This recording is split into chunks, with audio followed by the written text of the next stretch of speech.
Seconds in. Hello, everybody. See if all my channels connect. I'm missing 4 channels. Okay, so I'll just, this is weird. It says I'm missing 4 channels today. Or 3 channels. Hey, Jacob. Let me just check my channels. Hey, Jesse, how's it going, buddy? Yeah, let me just check the channels really fast and see what's going on. There's a lot in the news today, and I really don't want to talk about any of it. But unfortunately, we're going to have to address the surge of Republican favor here in the United States. No, I'm not invested in loopering. A new one to look for. Okay, I will keep my eye on it and bake as we speak. Oh, good. Alright, let me see what's going on with my channels. This says 3 of my channels are down. So let me see what's going on there. Hey, Bees. What's up, buddy? We got Harley outside wanting to come in. We got Beazle sitting inside giving me the sideways head look. Alright, everything says online. Okay, one of the Facebooks is down. Another Facebook is down. And 3 of my Facebooks are down. Jeez Louise, dude. This is so weird. Maybe they didn't like the title said strap in. You guys want to change your positions here? Okay, Harley, you coming in? Rogie, you going out? What are we doing? Saying good morning to each other?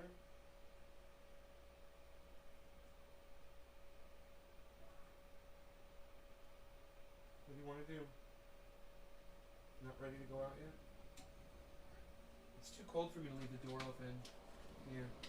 A little too cold for that. Alright, Harley's got food, I'm pretty sure.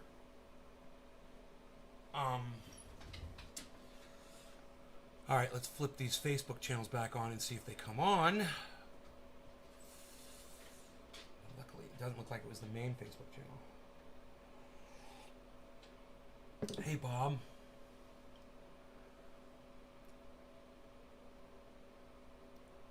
Wow, man, there's a big problem on Facebook today. 4 of the Facebook channels.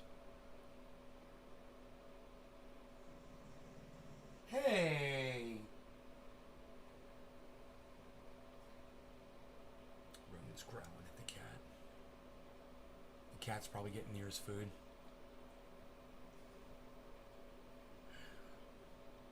He doesn't like the cat going near his food. And he's just too tired right now to deal with anything. It's so funny in the morning. He cannot work in the morning, man. You know? He's just totally out of it. He's more an afternoon person. Bro, my Facebooks are down. Bob's coming in on a Facebook. Thanks, Bob. Okay. I guess they're only letting me broadcast to 1 or 2 Facebooks right now. And I don't know what's going on with those other Facebook channels. Maybe I did or said something on them. Maybe I did something. I don't know, man. But, well, the show's going to suffer because we're missing some Facebook pages. Hey, Richard. Rogie needs me to clean his ear. Really quick, let me do that before you go outside, Rogie.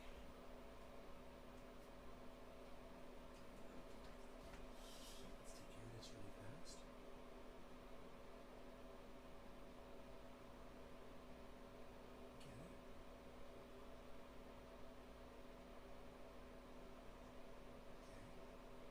Get it? Good? Oh, good, Beezle. Good boy. You want to go outside yet?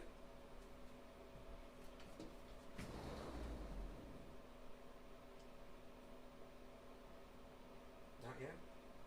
Not yet. Okay, I'll leave that door open for as long as I can.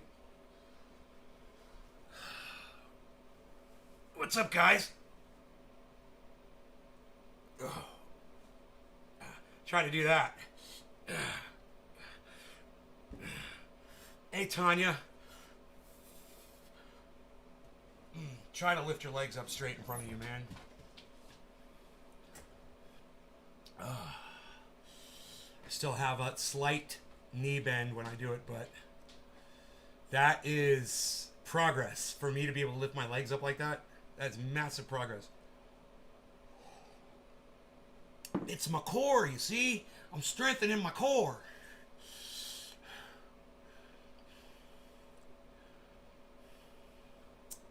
So, okay, we'll just have to do it with the Facebooks down. I'm okay with that. Thanks, Eddie. So, what I want to talk about today is Virginia, what's going on in Virginia. Okay, so there's going to be an election. And the guy who is... It seems like he's starting to take the lead now, is the Republican. And he's talking about banning critical race theory, which isn't even a thing. But you Republicans out there, you're frail and fragile,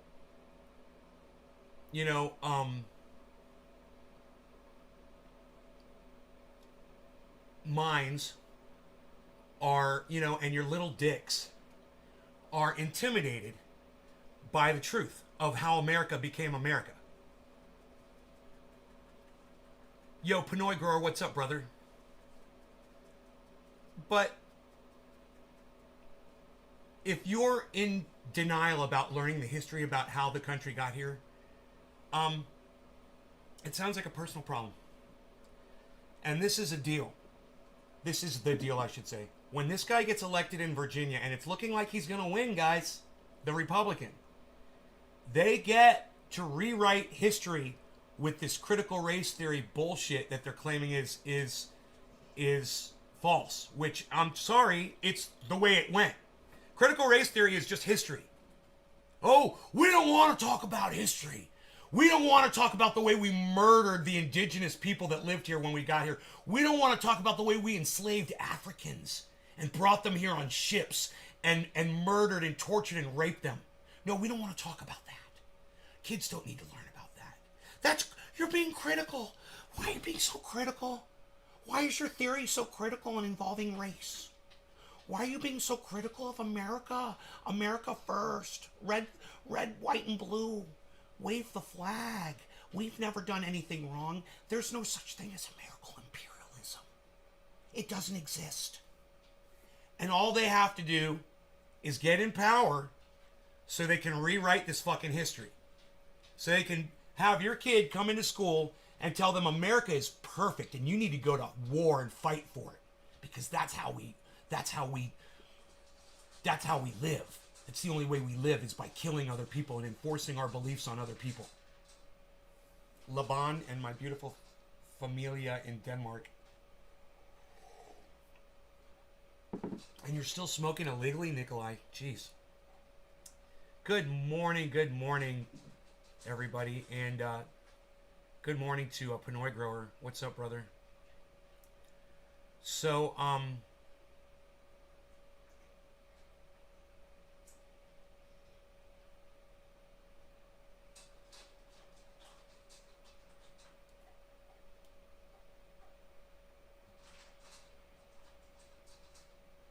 dog's eating his food.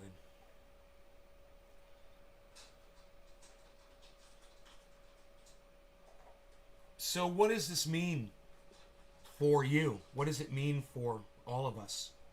Well, for some people, when the Republicans were in power, when Donald Trump was constantly repeating terms like China virus and Kung flu, a lot of Asian people got beat up and killed in America, in the United States.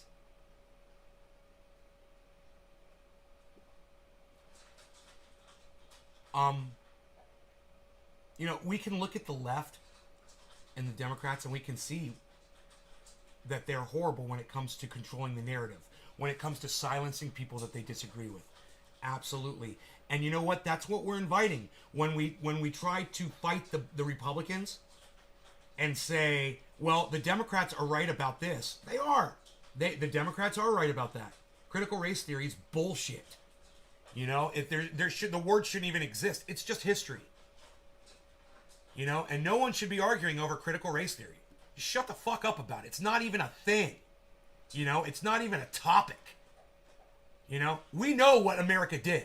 And if you fucking Republicans want to rewrite history, well, I'm going to fucking scream at the top of my lungs and rat you guys out for the liars that you are every fucking day for the rest of my life.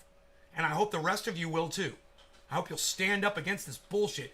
At the same time, you got the Democrats that don't want you to have a voice at all. Think about it. Yeah, at least the Republicans aren't trying to take my fucking free speech away from me, but they're just trying to rewrite history with their fucking speech. And they're just trying to be louder than everybody else. It's all fucked up. There's no correct answer here, guys. All I'm saying is we're all in it. It's fucked up. There's nothing we can do to change this shit. And all we can do is strap ourselves in and fucking hold on. Because this is what we're in line for, guys. We're waiting. And we already passed that little sign that checks your height. And you're way taller than fucking Boo Boo Bear. Buy the ticket, take the ride, folks. That's all of you. That's all of us. That's everyone who's an American citizen. We're all buying that ticket right now. And if you choose to be quiet, and if you choose not to talk about it, if you choose not to speak out, then you're just gonna get run over like the rest of us are, you know? I'd rather just be the mouse that's standing there with the two fucking, you know, birds flicked up at the goddamn, at the eagle that's about to fucking swoop them off the ground and eat them.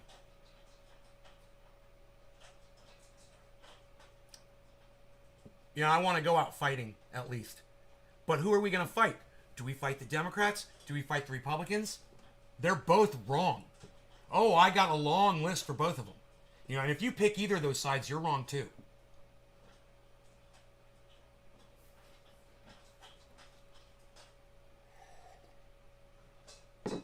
Government just made peaceful protest illegal. In the UK. Dan. Like I said, we can just lay down and let them run us over. I see by my attendance that most of you will do that. People have already left. I just lost 10 fucking viewers. Aren't interested in this. They don't want to fight for their rights. They don't think their rights are important enough to sit and listen to a guy that's encouraging them to speak out against this shit. That's okay. I see you, some of my audience members, for exactly what you guys are. You know? It's no big deal. I'm not going to do anything about it. I'm talking about it. That's all I can do. You think I'm going to go out in the street and march? Fuck that shit. You know? But, you know, if you're, like for the last 4 years when Donald Trump was president, remember what I told you? I said, I'm going to be rich. I'm going to make so much money. I'm not going to know what to do with it all. All you motherfucking cunts out there that don't have money, that are poor, that are voting for Donald Trump, you're making me wealthy. And we're going to go through this all over again. Because this is exactly what's going on. And it kind of sucks because I don't like the fucking Democrats either. I'm just like you, man. I fucking hate them both. You know, when someone comes in and says, let's go Brandon or fuck Joe Biden, and I was like, yeah, well, what about Donald Trump? You fucking hate him too? Are you going to also say fuck Donald Trump? You know, he just lied again to all of his adoring fans and told them that Major League Baseball fucking invited him to the goddamn World Series. They literally went out with a public statement and said, we did not invite Donald Trump to the World Series. How embarrassing. What a fucking cunt liar. And what a dumb cunt Melania Trump is for sitting next to that dumb cunt Donald Trump. You know, what a couple of cunts. And you have to look at them and you gotta say, God, you guys are fucking total clown show, both of you. And many of you, and I'm not talking about my audience, hopefully, But many of the people out there in America are going to go out and vote for Donald Trump again. You're going to vote for Ron DeSantis. You're going to vote for this cunt that's running in Virginia. And there's nothing we can do about it. And a lot of you, and I'm not talking about my audience members. We don't have a voice. Nobody fucking hears us. But when I say a lot of you, I mean people out there in the United States, Americans. A lot of people out there, they're not going to do dick. They're not going to do anything. They're just going to sit around and watch. They're not even going to bother to get on social media and try to convince anybody of anything because they've been beaten down. And that is exactly what the higher-ups want. They want to beat you down so that you are powerless. And speaking of powerless, let's talk about the homeless a little bit. You know that Elon Musk is dangling like $6 billion in front of the homeless problem. He's dangling it. But only if you can prove to me how you can solve homelessness. You know, hey man, take your fucking money and give it to, go build some fucking Elon Musk fucking rechargeable homeless shelters with solar panels on them. I don't care what you fucking put Elon Musk's name all over them. I don't care what you fucking do. You don't take $6 billion and dangle it in front of the UN and say, prove to me how you can solve it. Take your fucking $6 billion and start working at it, you fucking cunt. You fucking dumb cunt, Elon Musk. I want to fucking strangle your ass. Fuck you. Jesus fucking Christ. What a dumbass. Elon Musk. Dumbass. Billionaire. Dumbass. You got billions of dollars? Go build a fucking homeless shelter, you motherfucker. You know, start the McDonald's of fucking homeless shelters. You fucking cunt. Jesus fuck.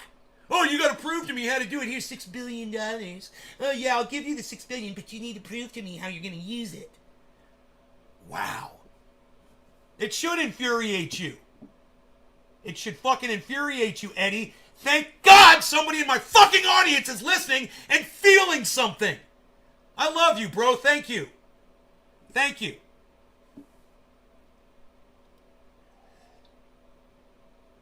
I hope the homelessness situation hurts you more than getting that trendy ass dabbers tattoo did, bro.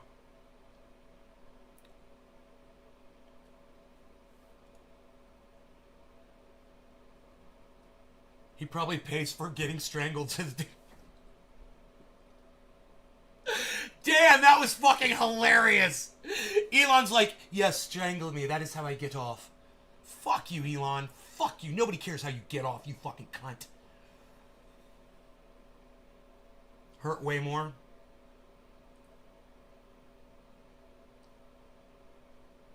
What, the tattoo hurt way more? I'm sorry.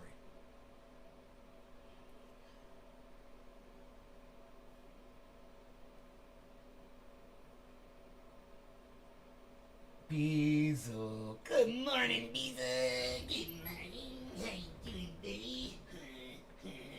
What's up, buddy? Did you have a good walk? Yeah, just go outside and smell stuff. Yeah, just see where the bear was and the deer and all the rabbits and all the animals that were in the yard last night. Yeah. Yeah.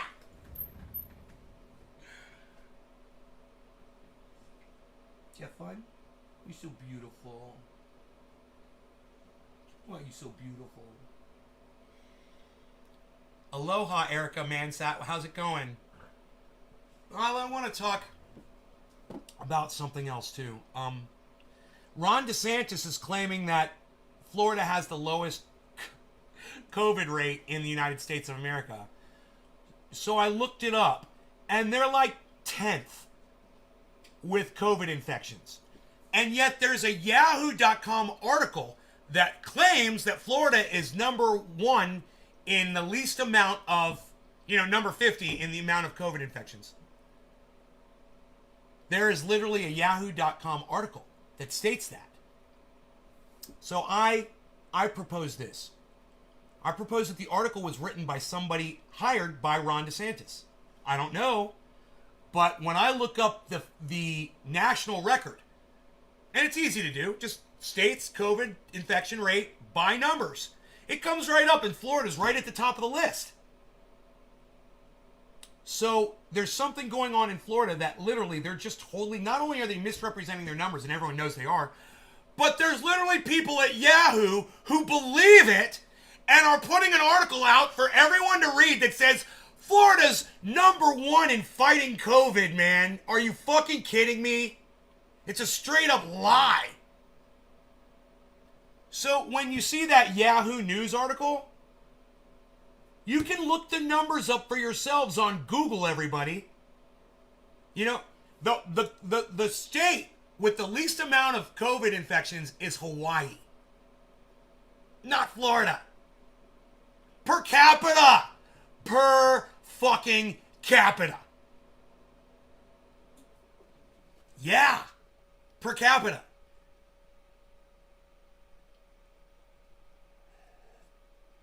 You know, so I went on Twitter and I saw all these people that were fucking, they were giving praise to Ron DeSantis. Oh, see, when you don't have masks and you don't do this, and you make your kids go to school and you force everybody into areas where everybody's got COVID and they're spreading it all around you. You see? Yeah, when you lie about the numbers of infected, the numbers go down. You see? Yeah, we see. You guys are fucking idiots in the state of Florida, and you're literally praising a man who's killing your children. He doesn't give a fuck about you. All he wants to do is be the next Donald Trump. And the people are eating it up. Dude, this man has so much support in Florida that I don't doubt for 1 second that this motherfucker is gonna be the president of the United States of America. And you guys, you thought Donald Trump was bad?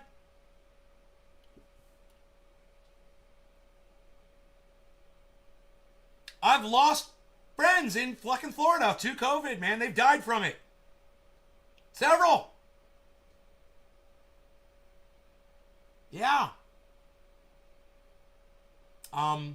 That's gonna be a more common thing. I guarantee it. And, you know, if you have, let's say, a gunshot wound, you know, in your chest, right?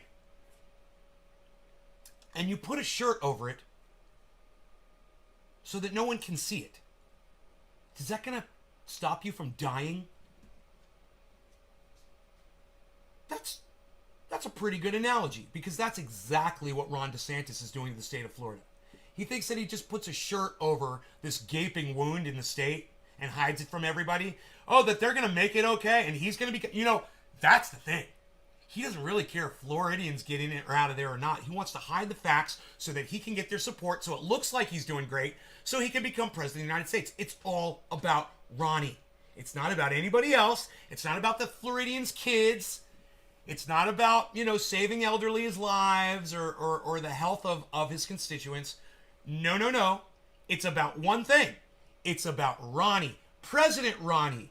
He wants to be president of the United States. And, you know, canceling critical race theory and canceling COVID restrictions is the best thing going for all of you Republicans out there who feel like your freedoms are being infringed upon. And it works great for y'all.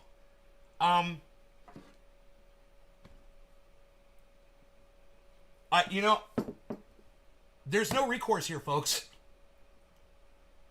I wish there was, but there isn't. We are outnumbered, okay? The stupid people are outnumbering the intelligent people here in this country. And the voting shall reflect that. If you want the evidence that there's more stupid people than smart people in this country, just look at how many people participate in the fucking election and think that that's the way to solve our problems. You know, you keep voting people in and they don't change anything. What's Joe Biden done for you lately? Anything? What's Joe Biden doing for the women of Texas? What's Kamala Harris doing for the women of Texas? What are they doing about the Supreme Court? You know, that is the ultimate death blow to sanity in the United States, was unbalancing that court so horribly that all of the idiots now have superheroes watching over them. More idiot superheroes that have superpowers and then can fucking do anything. Well, look, this is all I'm going to say, and I mean every word of this. I hope that every Republican out there, okay, has to deal in some form or another with the legislation that you support against your own fucking family or yourself. And then maybe it'll mean something to you. Best of luck to you. I'm not even going to get explicit. I've been like that before. I'm just going to leave it at that. You guys know what I'm talking about. And I just want to say thank you, and you're not going to fucking believe this one, to that fucking piece of shit, garbage, cunt motherfucker that sits on the Supreme Court. I can't think of his name off the top of my head, but he's the guy that does this when he's lying. The Supreme Court justice that does this when he's lying. What's his name?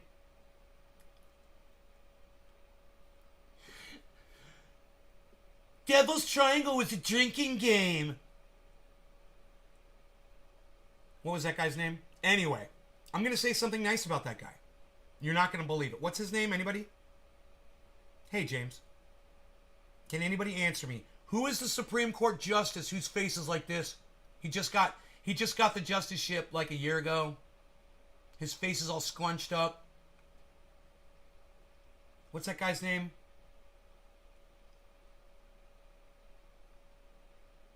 Justice, Come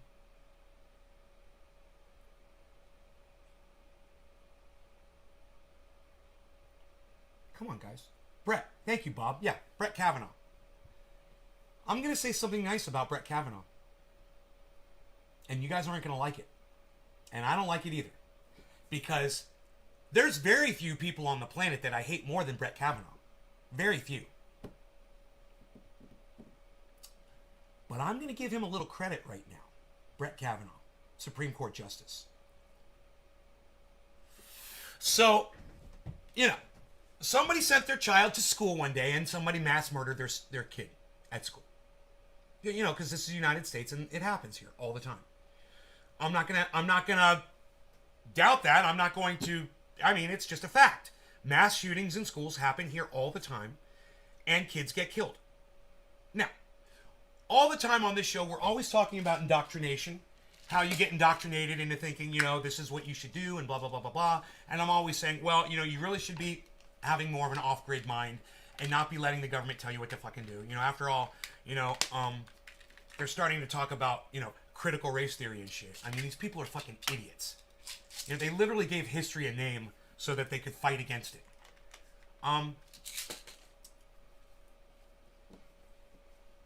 And if you are one of those people who gets indoctrinated easily, so you fly the American flag, you go to the 4th of July and you watch fireworks because you think you're a human being and that's what humans are supposed to do, is look up at the sky and let ashes fall into your eyes because you're a fucking idiot. You think that humans are supposed to celebrate Christmas on December 25th, 4th. You guys are supposed to go out and celebrate weddings and funerals and birthday parties and celebrations and be all up in each other's faces and everything like that. And you know what I always say about that shit? I'm like, y'all are indoctrinated to believe that you're supposed to do all these functions and hang out with people and be up in each other's faces. And we wondered why we had the flu epidemic, and people are always being sick all the time. And people die from that shit. And then when COVID came, we were wondering, what? It just seems to go everything against what we do socially.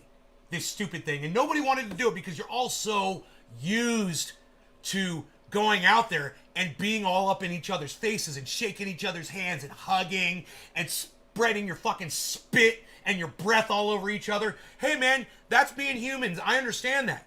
We're taught that.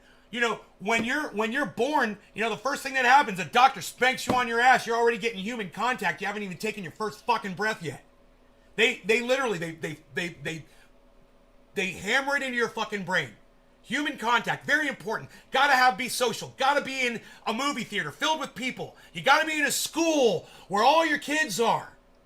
You can't be gardening and collecting rainwater and teaching your children how to feed themselves, living off grid. No. You got to send them to school so they can learn how to do numbers and do math and go on the internet and and become a re-engineer and work for YouTube and work for the Googles and work for all of the other companies that are doing all this fantastic re-engineering, and your children are learning how to code and do the computer, and it's great, and you got to send them to the school so they can all learn how to do that. Well, I know I just lost 5 fucking parents, but that's okay. For the rest of you guys that are parents that are still listening, I just want to say you are the upstanding best people in my audience, and everybody that just walked out, your children will suffer for your own ignorance. Bye. I don't give a fuck about your kids.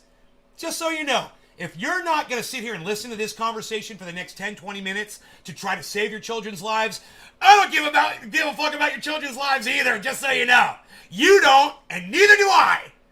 Best of luck to you and your fucking shit little vermin kids. Fuck you. Now, for everybody else that's staying, good, because you're going to learn something, and all the other cunt motherfuckers that left here, they're not going to learn dick, and their children are going to fucking die. Great. So pay attention, and I'll guide you through this as best as I can. Okay, everybody? Are you ready? All right. When you disconnect yourself from society mentally, and I'm not saying become a recluse. I'm saying when you shed the indoctrination, then all of a sudden something happens inside here. And you realize, hey man, why am I sending my kid to a building that's not secure, right? Where there's a whole bunch of other kids spreading diseases and shit, so they can learn how to do stupid shit that doesn't even fucking matter, and lied to about fucking history and not even learn about cannabis or how to live off grid or any of that shit. Nothing important is ever taught at school. And yet your indoctrinated dumbass every day puts that kid on a school bus and sends him off. Why? Because you're told to, like a good American citizen, just like you put your hand over the fucking heart for that American flag every morning and you swore your fucking allegiance to it. You pledged it every fucking day. They indoctrinated you. That's how fucking cult leaders work, man. They make you do something over and over and over again until you think this is the only way it is. Well, I'm here to tell you it's not. I'm here to tell you, you didn't have to send your kid to that school where they got shot through the fucking head and killed by a mass murderer. You didn't have to do that. So stop blaming society because you fucked up. Thanks, Tanya. Thank you so much. Maybe it's a little too early for me to be screaming at the top of my lungs with the door open.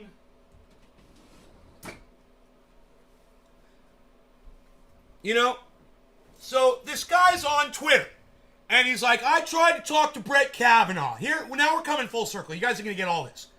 I'm on Twitter, this guy's like, I talked to Brett Kavanaugh, and he shunned me. I said, I'm the father of so-and-so that got shot and killed in a mass murder school shooting in Florida or wherever the fuck it was. I want to talk to you about, our children and gun safety. And Brett Kavanaugh turned his back and ignored him and started talking to somebody else. This is a famous video. You guys can all go see this shit. It's true. Now, when you first see this, you might think, God, Brett Kavanaugh is a douchebag. And you would be correct. Dead on correct in saying that. He is a fucking douchebag. At the same time, because some jackass decided to send his child to a fucking, infection room with a bunch of other fucking children so they can learn nothing, Dickie McGee sacks, and his child got killed by some psycho, right? Because that guy sent his kid to a fucking school and some other idiot went and killed his kid. Now this guy's trying to say that I don't deserve to have a fucking gun to protect myself in my own home? And Brett Kavanaugh agrees with me. Brett Kavanaugh agrees with me. I don't care if he's bought by the NRA. I don't give a fuck. He's serving me. Brett Kavanaugh is serving this guy and my right to possess a firearm. And I hate Brett Kavanaugh. I hope he chokes on his own vomit as I speak these words and dies right now. All of those motherfuckers. I hate them. But giving credit where credit is due here, I gotta say thank you to Brett Kavanaugh. These motherfucking parents that keep sending their children to these shooting galleries, they're the ones that should go to fucking prison. You got your kid killed! Did that kid have a choice to not go to school that day? You made him get on the fucking bus! You killed your fucking kid! You marched him off to the fucking death camp! You know, we know that schools aren't safe, and you keep sending your kids there every fucking day. Don't blame me. Don't blame my fucking gun. Blame your idiot ass for putting your kids in a fucking shooting gallery. You know, if your kids were so precious, if their lives were so precious, you'd put a security guard outside that fucking school like you do your precious money in the fucking banks where you keep your goddamn money. But no, your kids aren't worth it to you. That's why all these parents are out in arms trying to get their kids out of the houses back into the schools right now. Freaking out, our freedoms are being impinged. Oh, our kids can't live their lives and they're not learning. Mwah! Meanwhile, hey man, there's been a lot less school shootings lately. And your kids are still alive. You should be fucking thankful. Thank you, Prophetess Johnston. Yes, it does make sense, doesn't it? And I'm sorry that you have to deal with my attitude throughout all of this conversation, because I know the conversation itself makes more sense. It's just hard to listen through my screaming. But the fact is when I talk about this stuff, I get upset because it's the amount of ignorance that we display. I mean, right? There's, you know, if there were no guns, there wouldn't be any mass shootings in schools. Okay, I'll admit that. If there were no guns, there wouldn't be any mass shootings in schools. Sure. You would end that. Is somebody still going to go in and kill a bunch of kids in a school? Probably. Maybe not use a gun. They're going to do it some other way. You know, I mean, you idiots, you fucking cunts. You take your kids and you put them on the sides of the road to wait for the bus to come pick them up, don't you? At a bus stop. That's not a bus stop. That's a fucking death fucking stop. That's all that is. You know, some lady in a Lexus ran over 5 kids in Florida years ago. I remember, at a bus stop. In a Lexus, she fucking plowed over 5 kids. I think 2 of them died. You know, don't think for 1 second that your kids are going to be safe if you take my gun away from me. Okay? It'll still happen, and a bunch of kids got stabbed to death in Russia recently. A bunch. You know, and there's a crazy motherfucker out there. They're going to find a way to kill your kids if they want to do it. You taking my gun away from me isn't going to solve that problem. The only thing it's going to do is stop the actual mass shooting. Okay, no more mass shootings, but there'll still be mass killings. Guaranteed. People are crazy, man. So, yeah, there's an argument. I'll give you that. There's an argument. It's black and white, maybe, to me, but to other people, there's a lot of gray area in there. And I have a feeling that if I could let them see my side of it, they'd understand. You know, why I need a gun. And I've used a gun before, and I will continue to use a gun, you know? And there's a lot of other people out there who feel like me. Brett Kavanaugh is one of them. And like I said before, I don't care if he's bought by the NRA, by lobbyists, by the state of Israel. I don't give a fuck. As long as he's in that goddamn Supreme Court sitting there, he's literally got my back on just about any level that matters for me. Look, I disagree with the guy on women's rights. Okay? And I think, let me see what's going on with my cat here. I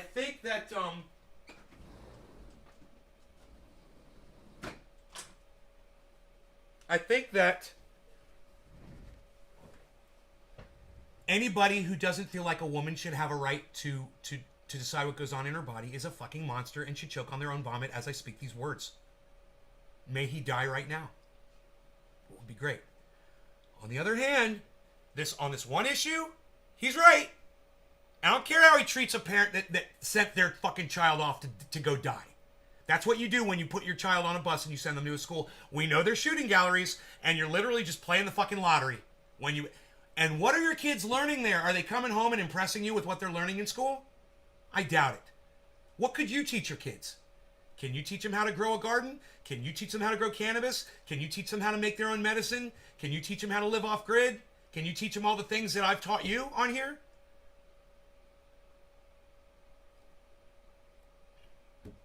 It's a nasty debate. It's got to be had.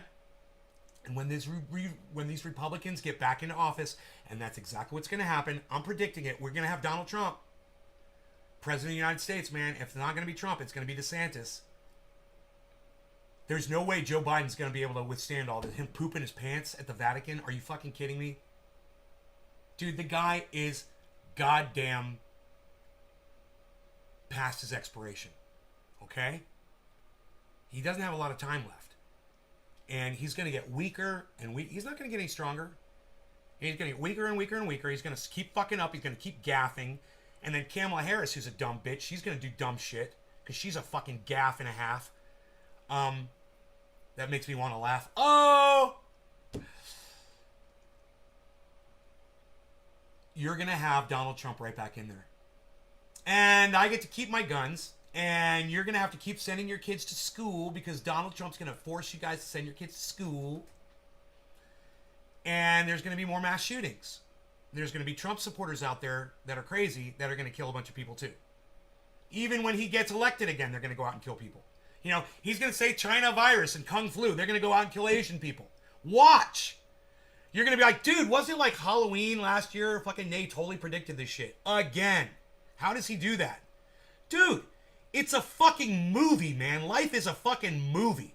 And it's the same movie over and over and over again. Nothing changes. This shit is so easy. It's like watching Bitcoin go up. You know, what else is it going to do?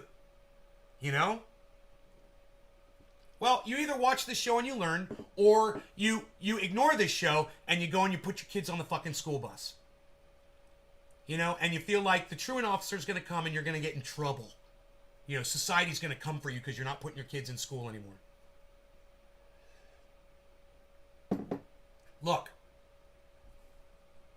there should be a bill passed that says if you don't want to send your kids to fucking shooting galleries and COVID breeding grounds, you don't have to. In fact, if you don't want to get any kind of a classic education for your children at all, any kind of a acceptable education, like accepted by socially acceptable, like a tutor, you know, or something like that, you shouldn't have to. Why? Why should you get a fucking education?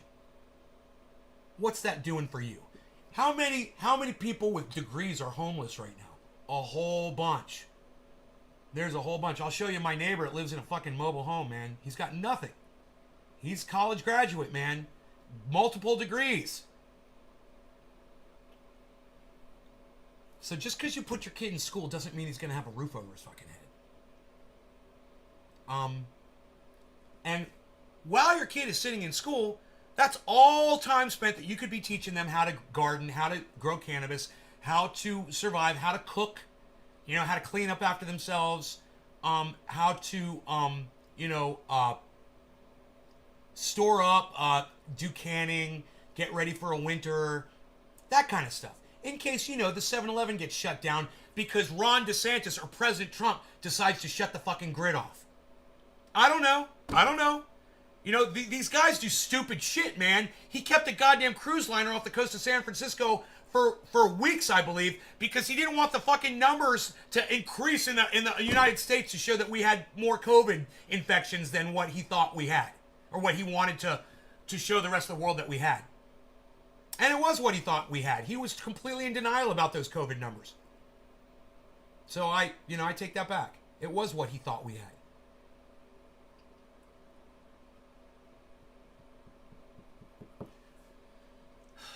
Do you guys got anything you want to bring to the table at all this morning? You want to talk about there's a lot going on, and it's all hot button issues, and I don't want to touch any of it. You know, because I lose audience members when I talk about controversial stuff.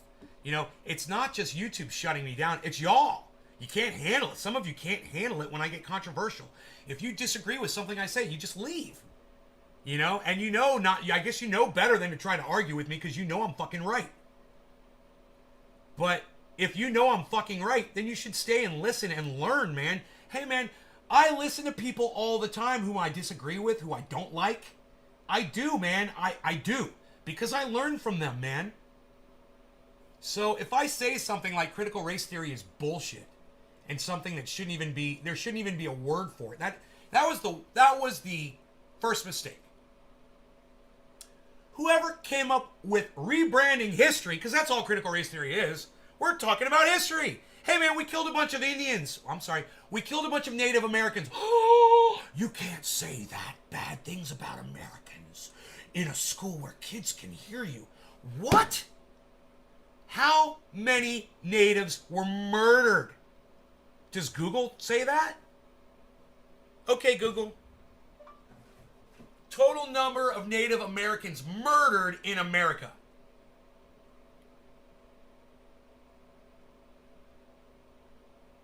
Here's a summary from Wikipedia.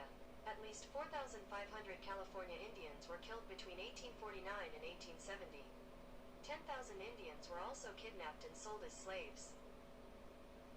California. They're not talking about the whole country. This is Google, man. Google hiding the information. And you can literally see my question. Look at my question. Total number of Native Americans murdered. Native Americans. Total number. It doesn't say in California. And look. At least 4,500 California. And then and Google says Indians, which is racist. Google's racist. Oh, God. You gotta love that. Oh, you gotta love that. I said Native Americans. They said Indians. I said Native Americans. They said Indians. Wow. Wow. In residential schools in Canada. I know. We don't like to talk about that. It's so fucking horrific, bro. You know? I mean, I know it needs to be discussed. But literally, dude, it upsets me so much to talk about it. Generally, stuff doesn't bother me so much. Like all the yelling and screaming I do on here, it's mostly just bluster. But that,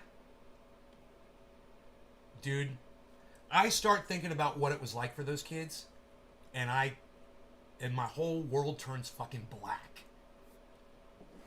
You know?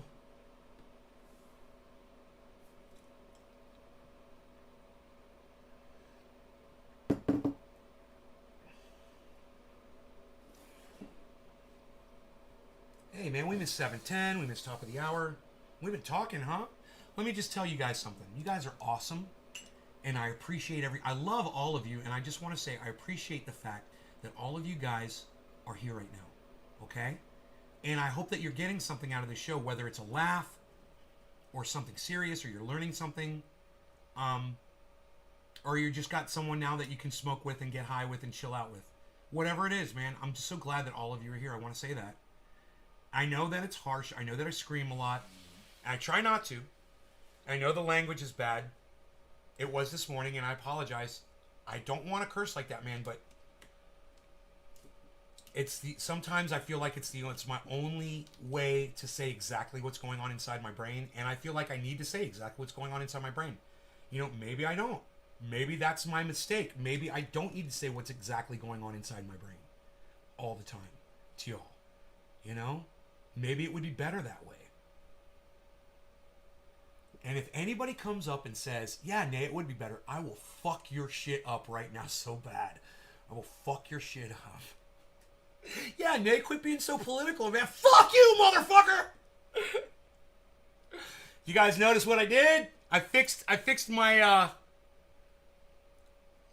my nectar collector so I don't have to use Laura's anymore. Hers was nice, though. Don't get me wrong. I just don't want to break it. You know, I don't want to use it and accidentally drop it or something. I'll put that off to the side.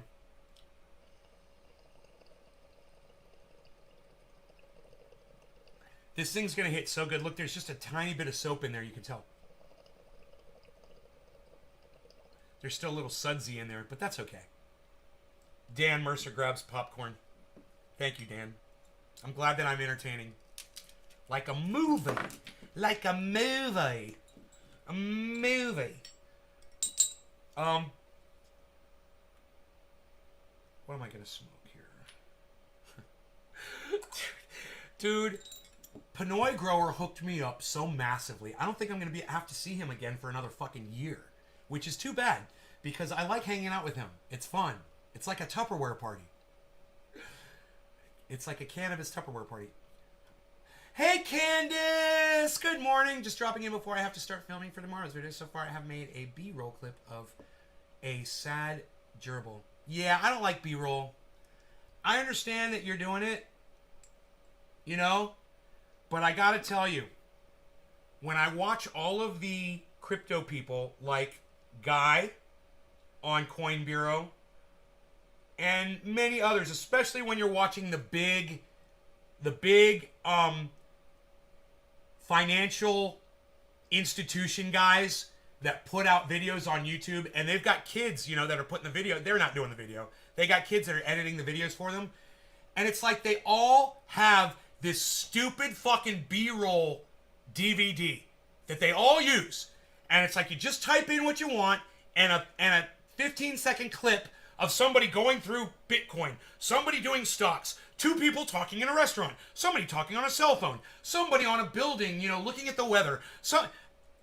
Oh my God, I fucking hate that B-roll garbage so much. Candace, I love you. I want you to know that. The fact that I'm bitching about B-roll has nothing to do with you. But you brought it up. So just let me pontificate on it a little bit. I hope you don't take this personally. B-roll sucks my dick! I fucking hate B-roll, man. I fucking hate it. Look, I'm a real guy. Okay? When you're talking to me, I like making eye contact. I like watching your lips move so I can understand everything you're saying. I want to see your facial expression so I know exactly where you're coming from. And B-roll takes all of that away and makes it sterile. And I fucking hate it. Not only that, but it's not even good B-roll. It's harvested B-roll from a fucking B-roll DVD. It's not even shit that you went out yourself and filmed, which would make it great. No, you're seeing the same actors and actresses doing the same fucking bullshit, wearing the same lame clothing and the same fucking, you know, supercuts haircut. You know, and you're just like, fuck, man. Fuck. Stop it, Guy, over there at Coin Bureau. I mean, I love you, Guy. I do. I love you. But, you know, if there's two things I can't fucking stand about you, it's your fucking bullshit disclaimer that you're not giving financial advice. You are. Okay, you are totally giving financial advice. So you're a fucking liar. That makes you a liar. And secondly, your B-roll just sucks dick so bad, bro. Your B-roll sucks so fucking bad. I would rather it be B-roll of you. I would rather you take B-roll of yourself doing all those things. I would find that a lot more entertaining. I want to see Guy. When I tune into a Guy video, I want to see Guy. I don't want to see a bunch of B-rollers. My B-roll for tomorrow will be a picture-in-picture punchline for a joke. Oh, okay. A picture-in-picture punchline? Okay, I gotcha. You're just doing a little... No, these people rely on B-roll fully. I mean, they should just call it A-roll. You know, because all you do is you hear them talking, and it's all fucking... That's the whole goddamn video. That's not even B-roll. It's just harvested video that you took off a DVD. It's from school. Dan, yeah, I'll be on. Oh, you put the fucking vermin in school, huh? Dan, damn it. Killing your kids, bro. You put them in the shooting gallery? I wonder how many parents out there are willing to go stand guard out front of their kids' schools. You know? You know, remember that group of guys just a few days ago, dads on duty? And they go through a school where there's a lot of fighting. You know, and they patrol the school. There's like 7 or 8 huge dads. Big guys. And they get along great with the kids, you know, and nobody fights. Because they know those dudes will break them up really quick. Where's all the other parents all around the planet? Huh? Staying home watching fucking soap operas? What are you, knitting a goddamn quilt? Your kids are in danger, man. You know, go get yourself a fucking firearm and a license. You know, a license to carry. And get yourself a job as a security guard at one of these schools. You know, you want to help? You know, some crazy lunatic pulls up to a school with a gun to go kill everybody and sees an armed guard out front, and you see them and they see you, chances are they're just going to keep driving. You know? And find the next school that doesn't have an armed security guard out in front of it. That's a good deterrent. You know, and I say give them a goddamn AR-15. You know, that gun that you want to ban so bad? Yeah. Give them an intimidating looking weapon that looks like they could take out a group of motherfuckers if they have to. They're not going to spray your kids with it. You know, they're there to protect them.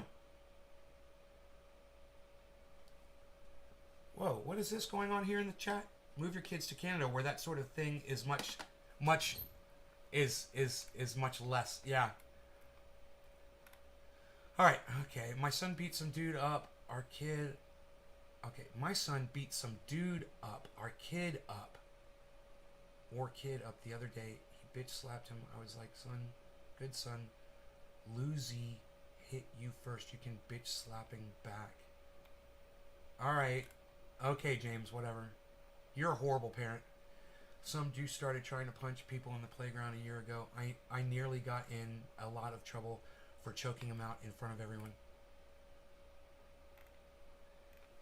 Or move your kids to Canada. Let me tell you something, James. Fighting is never the way to solve something, because fighting leads to war. And war isn't the way you solve problems. So you're a horrible fucking parent. Do me a favor, James. Keep your fucking parental advice the fuck out of my goddamn chat from now on, okay? I don't want to hear from you at all about parenting. Mr. Oh, I'm going to go to the COVID concert. Oh, I'm going to go COVID treating. Okay, dude, shut the fuck up. This is going to be a daily thing. This is going to be a bit that we're going to have in the show. Oh, is this the part of the show where Nay tells James McGill to shut the fuck up again? I love that part. Yeah, I just love how people, because you fucking birthed a couple kids and you're a fucking parent, you think somehow that makes you an adult?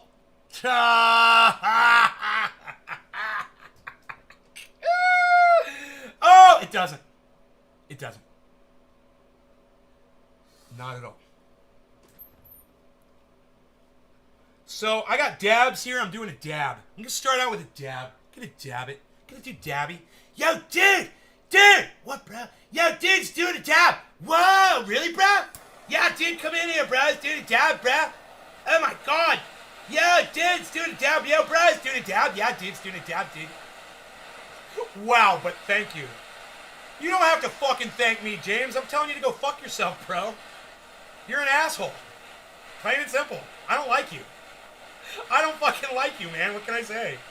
You know? You do dumb shit. I don't like people that do dumb shit, man. And you're so fucking proud of all the dumb shit you do. It makes it that much harder to swallow, man, you know? Ugh. Alright. Cheers, everybody. No law regarding cannabis. Cannabis is for all.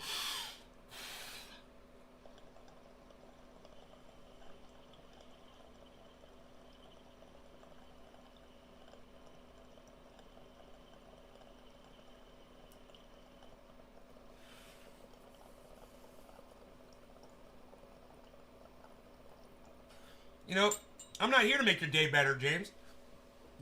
That's where you fucked up this morning. My job isn't to make your day go better. I told you last night to shut the fuck up. Now you're gonna come in here and try to give me fucking parental advice?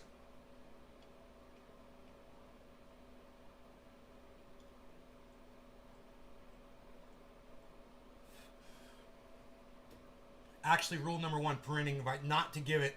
It gets you punched in the mouth. Thank you, Billy. I love it.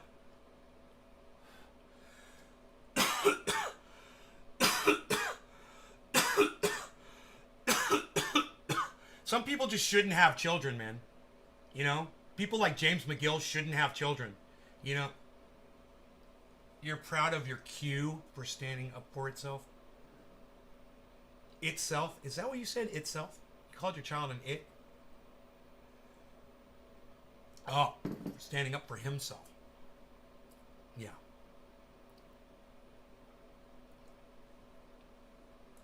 I'm sure you are, James. I don't think James is going to last much longer around here, folks. James, you say such stupid shit. And you say the kind of shit that nobody gives a fuck about. Nobody cares, man. And you always feel the need to pop off and say some dumb shit in my live stream. You know? Like you're somehow an authority on anything at all.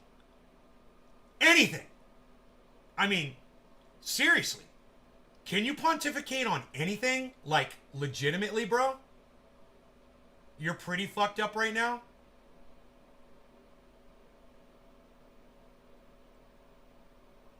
If you had a perfect way to get your kids to eat green beans, would you want some dick trying to teach you his way?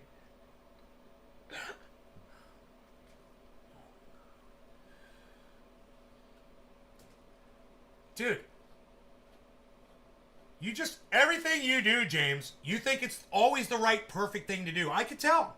You know, you're always fucking proud of yourself. You're proud of this. You're proud of that. Oh, yeah, so proud. Pride is, I believe, pride is one of the 7 deadly sins. Correct me if I'm wrong.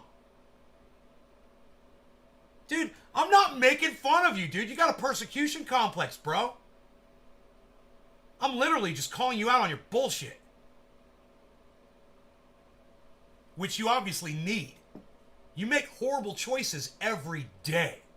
In fact, the only good choice you make is you come to this show. But the bad choice you make is you ignore everything I fucking tell you. I didn't even know why you come in here. You haven't learned a goddamn thing, man. You know? Why are you even watching me, bro? You disagree with everything I fucking say.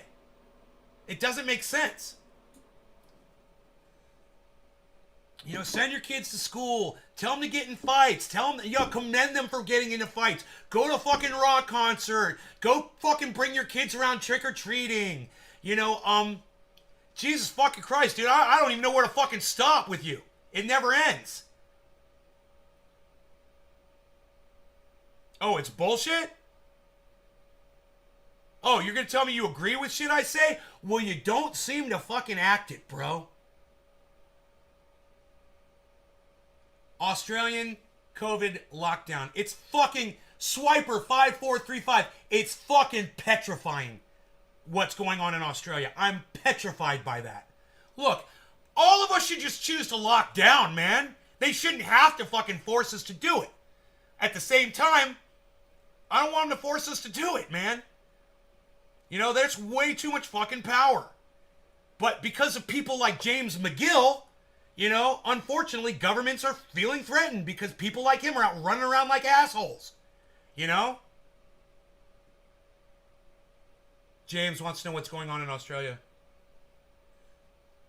They're enforcing lockdowns, James, in Australia. And they're telling kids that if they're caught within more than a 3-mile perimeter of their home, they go to fucking jail. They've got COVID camps where they're sending these prisoners that are a COVID risk to their communities, and they're locking them up. I'm definitely in the asshole. Dude, you really should fucking proofread your shit before you fucking send it. Are you in the asshole, James?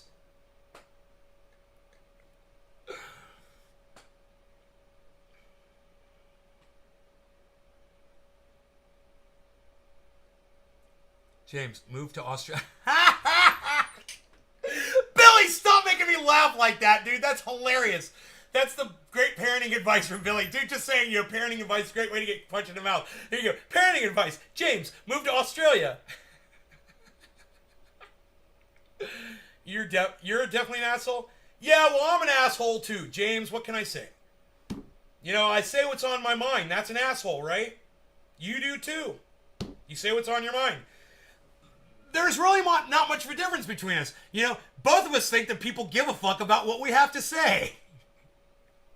And we've got that. We share that. Nobody gives a fuck what we have to say, James.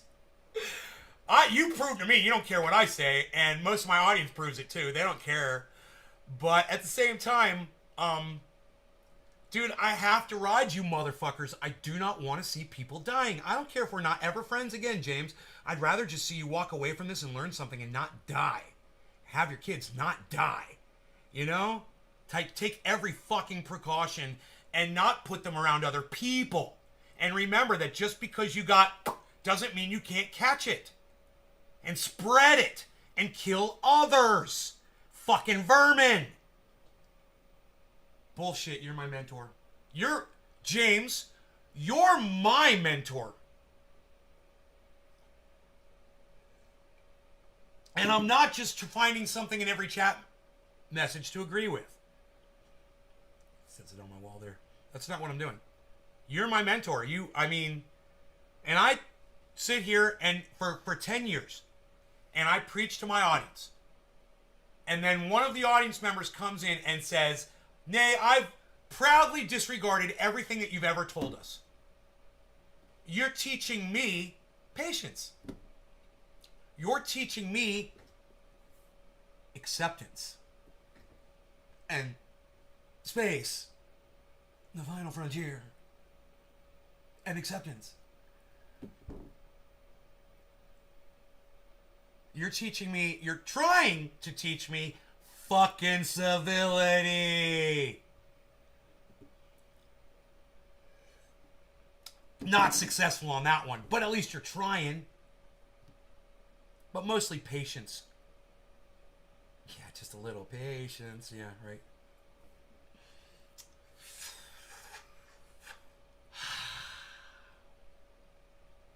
Yo, real one, what's up? Look, just forget about it. Bro, if I don't forget about everything that I've ever said on this show every day, I couldn't do the fucking show. Don't worry about it. It'll be forgotten. Karen's back, isn't she? And you guys don't even know what the fuck Karen pulled. You guys don't even want to hear about that. And Karen, one day, I'm totally going to tell everybody what you fucking did. One day, it's coming out. And, you know, I think that the stand-up adult thing to do here right now, Karen, would be for you to tell the class exactly what I'm referring to. Out yourself. I think they'll respect you more that way. And that reminds me, Karen, this Friday, guys. What is today? Today's Monday. Dude, just 5 days. We've got Savage Joy Marie Mann. She's going to be on the show live with us to talk about her first experience with cannabis. She calls it pot. With her first experience with cannabis ever. And she's like 30-something. And she's never smoked cannabis until like 2 weeks ago. And she's going to come on here. And I'm going to interview her about it. And it's going to be so much fun. So, Karen, especially you, make sure you're here for that.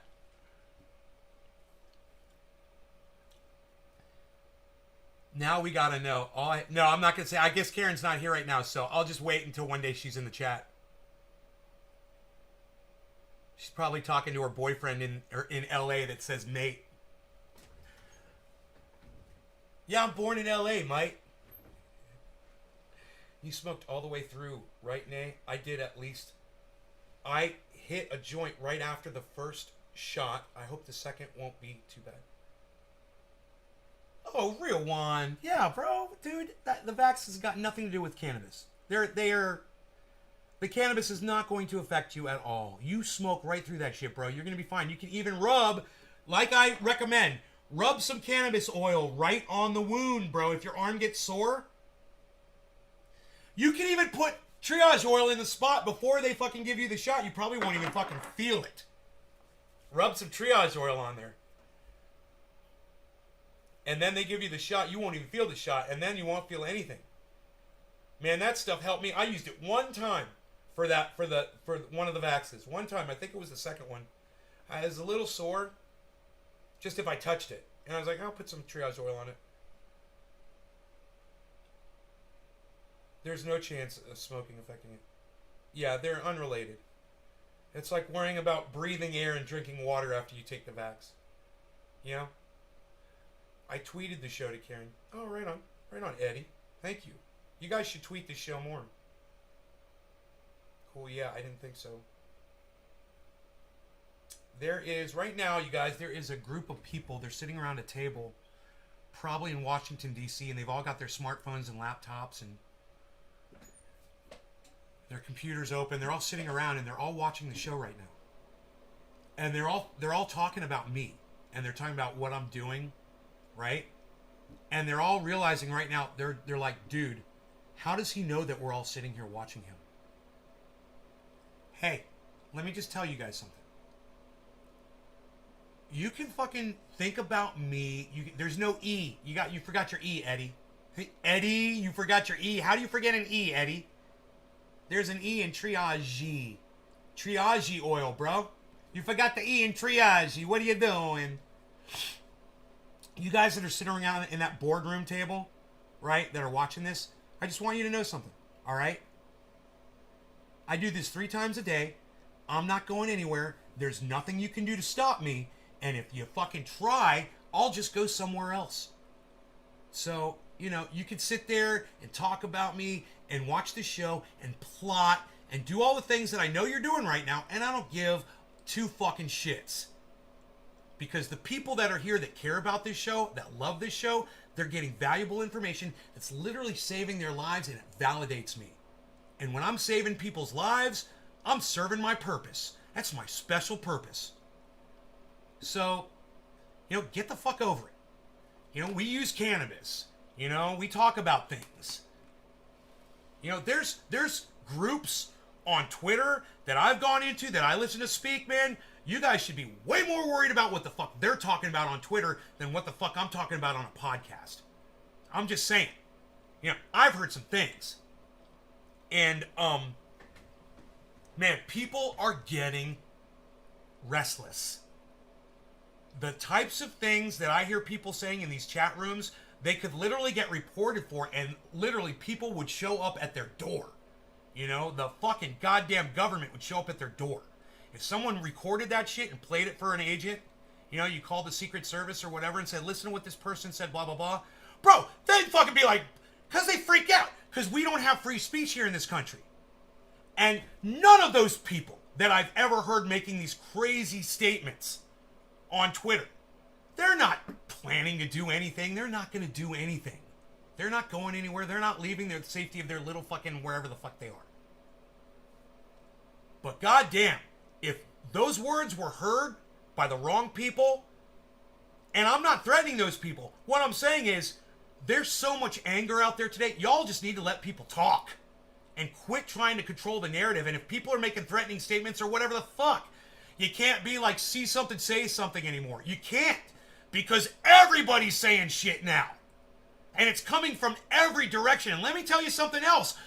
Most of the fucking places that I go to on Twitter are on the left. Yeah, man, they're fucking lefties, bro. And they're pissed the fuck off. Dude, all I'm saying is let these people speak, because the more you try to control it, the more they're going to find these places where they can gather and speak and talk bad shit, and then somebody who's not okay in their head hears that shit and goes and acts on it. And then you're going to have fucking incidents. And look, mark my fucking words, we're running late for the next big fucking incident that's going to happen. And I guarantee you, this one's going to be from the left. It's going to be someone on the left. These motherfuckers are crazy. And, hey man, I'm one of them. I can attest to it. We're fucking crazy on the left. And when people look you in the eye and they lie to you for 4 years in a row, yeah, it gets you a little fucking aggravated. You're getting a little itchy.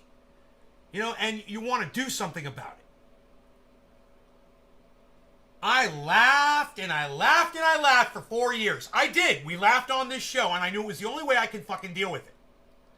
These motherfuckers don't have all that going on for them. They weren't laughing.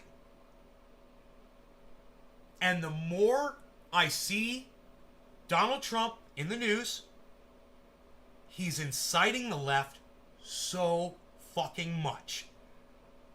We're in line, man. We're just waiting for the next one to happen. And it's gonna be someone on the left. It's gonna be some psycho from the left. And they're gonna do something crazy. So, and you know what else? It's probably not gonna be a sane person. But these people, they speak, and they're listening to each other, and they're feeding into each other. And that only leads to a more powerful movement. And I support it, man. I fucking support the movement, man. I want to be out in the streets marching. I do. These motherfuckers are already out in the street. All over the place. And they're talking to each other, and they're unifying, and they're organizing, and they're getting inspired. It's only going to take one person to grab the reins, and you're going to have a full-on movement on your hands. And yeah, I have a feeling it'll be sparked by an incident. I'm not seeing it. I'm just saying it's the rhythm of humanity. And we're long overdue, man. There has to be a fucking news story coming up soon, man.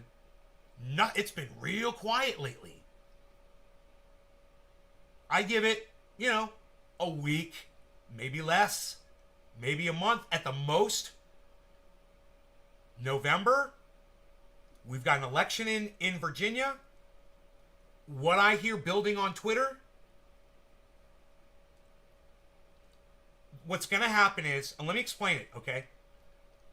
Virginia, this Republican's probably going to win, you know, or he's going to get real close to winning. It's going to be a squeaker. Either way, I think he's going to win. Then Republicans sweep the 2022 elections, right? And these leftists feel the heat. They feel Donald Trump coming. And boy, oh boy, it's not going to take much, man. It's all riding on a very thin hair. So, if you feel that tension at all, like I do, because I'm on Twitter and I'm in these spaces and I'm hearing people speak. Where are you guys seeing anything? You know, I'm also seeing it when I go on posts that people are putting up on the internet.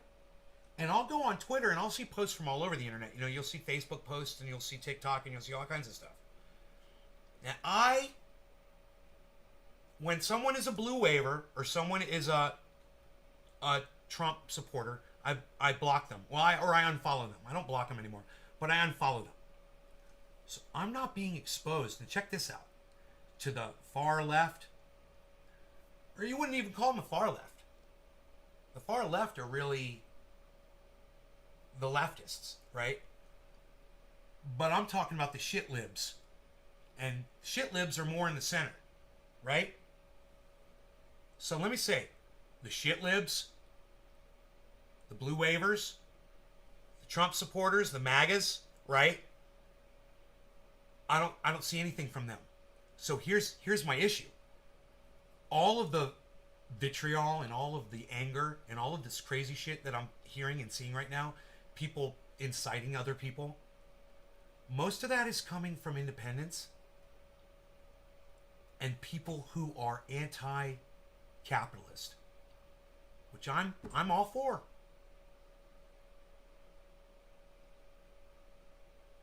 So I don't even have my finger on the pulse of the real anger. You see what I'm saying? And I'm seeing the anger. And I'm seeing the frustration. I'm hearing the voices of these people. You know, if you're a right winger or you're a shit lib, and by shit lib I mean you support Joe Biden and Kamala Harris. You're a shit lib if you do. Where the fuck are y'all seeing? You know, like, are any of you on Parler? Or any of you, like, in Facebook groups that are like Biden, Go Biden, Facebook groups or anything like that? What kind of shit are you guys hearing? I want to hear from y'all. Sparked by James giving parenting advice at a Ted Nugent concert. I went to my brother's house yesterday, and he started talking about vaccines, and I quickly just yelled, "Shut the fuck up!" Oh, dude, my work is catering to Megatron, Google Trump, and John Maynard. Who's Trump and John Maynard? Let me hear from y'all. Put it in my chat.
it's fucking raining outside again. I love it.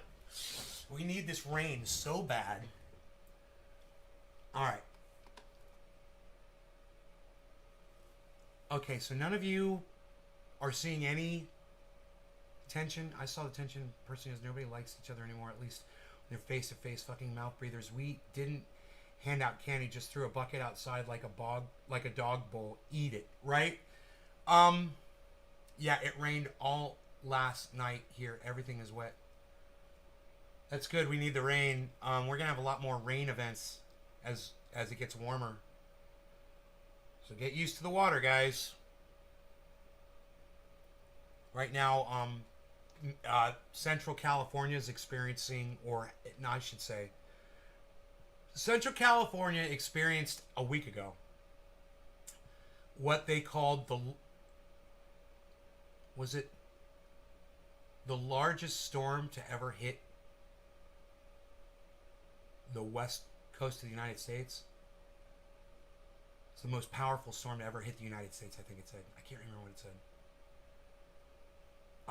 You know, I told you guys you're going to see that shit. You guys are remembering what I told you years ago. I was like, we're going to see storms like we've never seen before. It's going to rain longer. They're going to be more powerful, blah, blah, all that shit.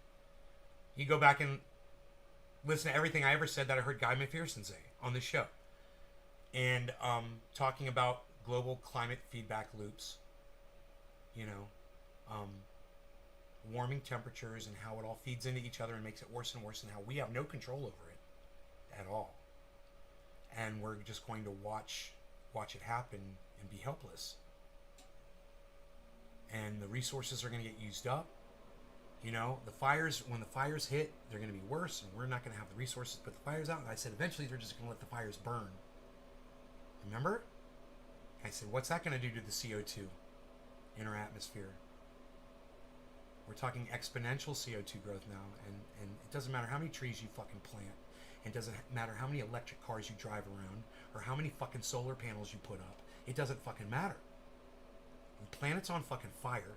The CO2 levels are rising massively, and every year has been the hottest year. The last 10 years will always be the hottest 10 years on record. Until we're all dead. It's not going to start cooling down. You know, there might be a year where it's not as bad, but that's just going to be, you know,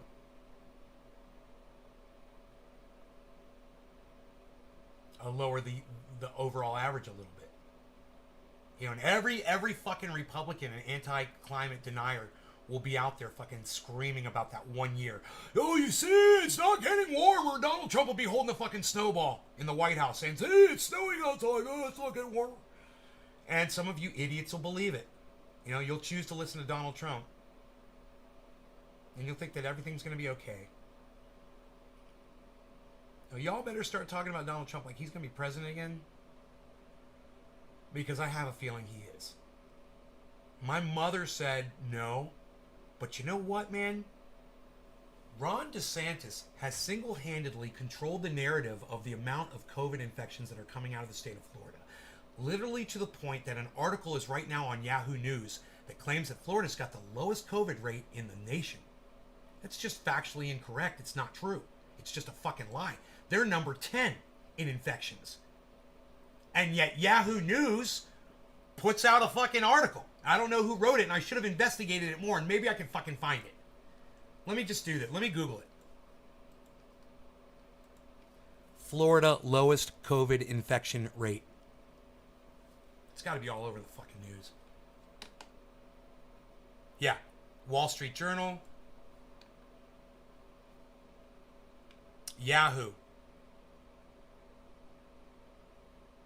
5 days ago. Who wrote the article? Let's find out. Let's find out who wrote the article. If you sit back. Hey, Bad Bad Blue Jaws.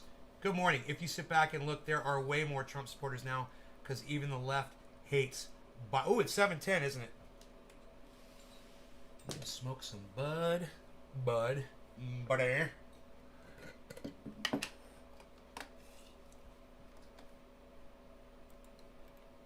Okay, Yahoo News. Andrew Romano, West Coast correspondent Yeah, who are you, Andrew Romano? Hi, I report on California and the American West from LA, where I live with my wife and kids. And I play in a band. Prior to joining Yahoo, I covered 3 presidential campaigns and authored numerous cover stories for Newsweek. I also wrote about television, music, and film for the Daily Beast. Andrew Romano.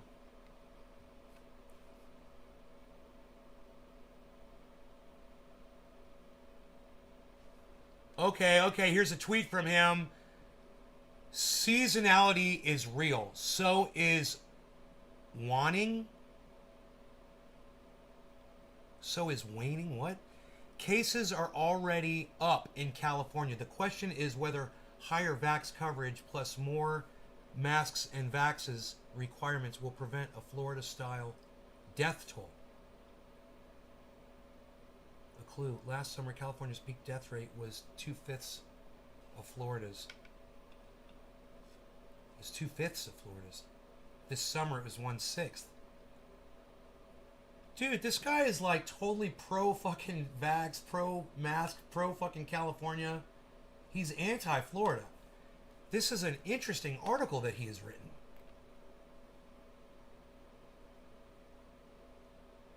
So how did they compare? Hawaii's daily death rate peaked at 0.5 per 100,000. Oregon's peaked at 0.7. Florida's peaked at 2.1. Oh my God. Per 100,000, dude. Florida's doing horrible. This guy's been reporting on it. What's the date of these? October 28th. Dude, I'm so fucking confused right now.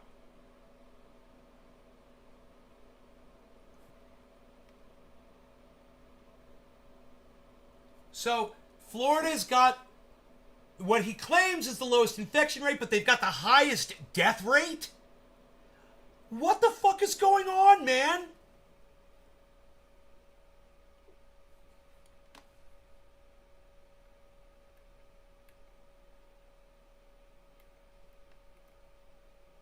Tina Holler.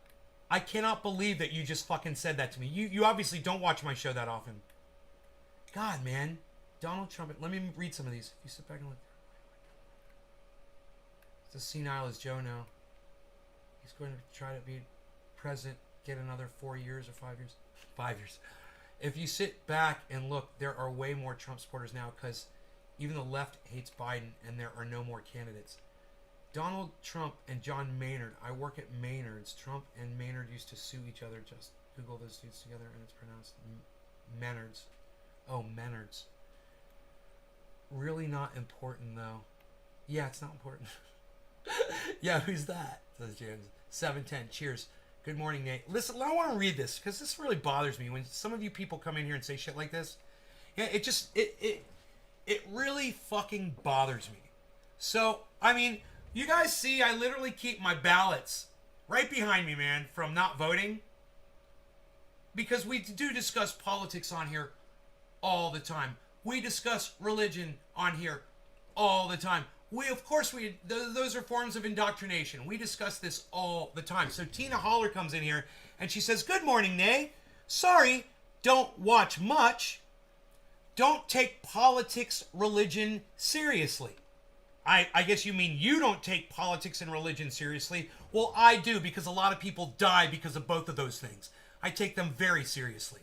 You know, we're an imperialist country with our fucking politics. We're bombing and murdering people all around the world. Tina, I'm sorry you don't take that seriously when people are getting murdered by your country, you know, and when people are literally giving their money to religious leaders over religion and coming in my chat room and saying, yeah, I give 35% of my monthly earnings to this guy who's a fucking cult leader. I'm sorry that you don't take that shit seriously, Tina, but I do, you know? And she says, she also goes on to give me a compliment. She says, your gardens are bomb. And then you go .com. I guess that's supposed to be a cute little rhyme there. She goes, thought this was a cannabis group. It is a cannabis group. My question to you, Tina, is this. Are people who smoke cannabis not allowed to talk about social and political and religious issues? Or are you just that dumbed down that you don't know how to engage in conversation? Because literally, we talk about everything on this show. So, you know, maybe come at me with a little bit of a, you know, explanation to all those questions that I have for you. That's why I don't like going home. Take a piece of Panama City Beach. Yeah, all the old people dying and obese. Makes no sense. Nevada has given land to Elon for his loop. Didn't Thunderfoot debunk it? Yeah, it's still just a joke. Yeah, it's a joke. They're idiots. Hey, we're talking about how stupid people are on this live stream, right, bro? There you go. They're fucking idiots. It's like Elon just waves it in front of them and they're like, yeah, okay, here, without actually going and watching a video that shows you what it is. They're driving cars with a driver 30 miles an hour through tiny little tunnels. It makes no sense. It is the dumbest thing. Pronounced Manards. It's the Canadian Home Depot. Manards. Like manners, but Manards, like manners with a D. Love people who brag about not being in the loop. You want to live in your own reality? Good luck. That's why I don't like my hometown where I was born at Panama City, Florida, Bay County. Seymour. Okay. Oh, we do here at Trendy As Dabber, says Seymour. Seymour gets it. Bill, great store. I used to get 222s there. I'd hop the border to Manitoba, hit up Manards, buy a case of 222s, and go back to North Dakota. Ooh. 222s at Manards. Sometimes I feel like I need to put some fucking weight on my legs, you know, to make myself heavier. It's not enough anymore. My muscles ain't growing. Billy! Send in Billy, my health advisor. Billy! How do I make my muscles bigger, Billy? Tell me, Billy. Billy, tell me about the 15 reps every day of the 3 sets of... Billy, tell me about it. I'm going to say it again. Manards like retards. Okay, never saying that again. Manards like retards. Jugs in my face. Billy, says Jugs. Billy! Oh, Billy! Billy, my health advisor. Come in here, Billy. The right... Oh, thank you, James. Thank you. It's very nice of you to say.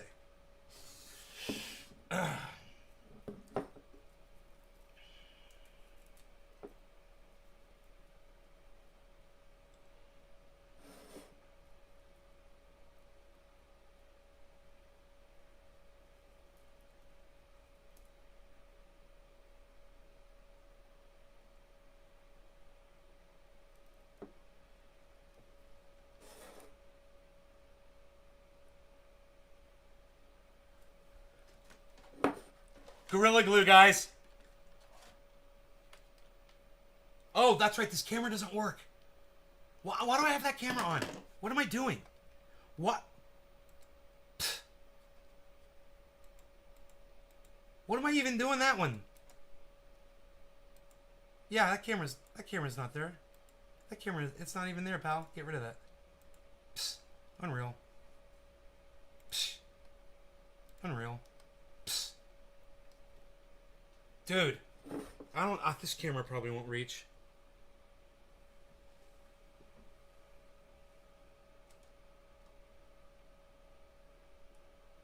Fucking Tiger Stripes, baby.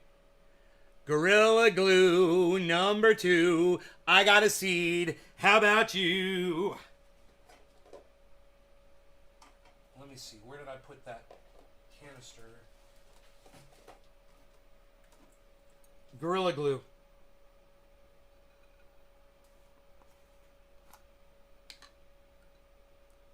Now I have 2 Gorilla Glue seeds.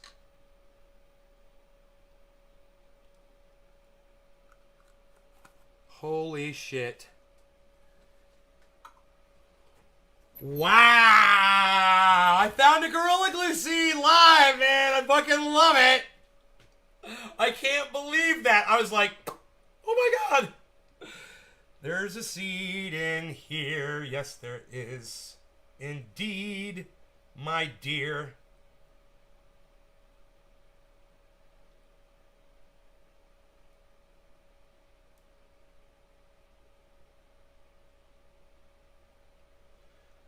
What can I say, man? I can't help it if I'm lucky. I only like to find Gorilla Glue. What? Looking for some Gorilla Glue.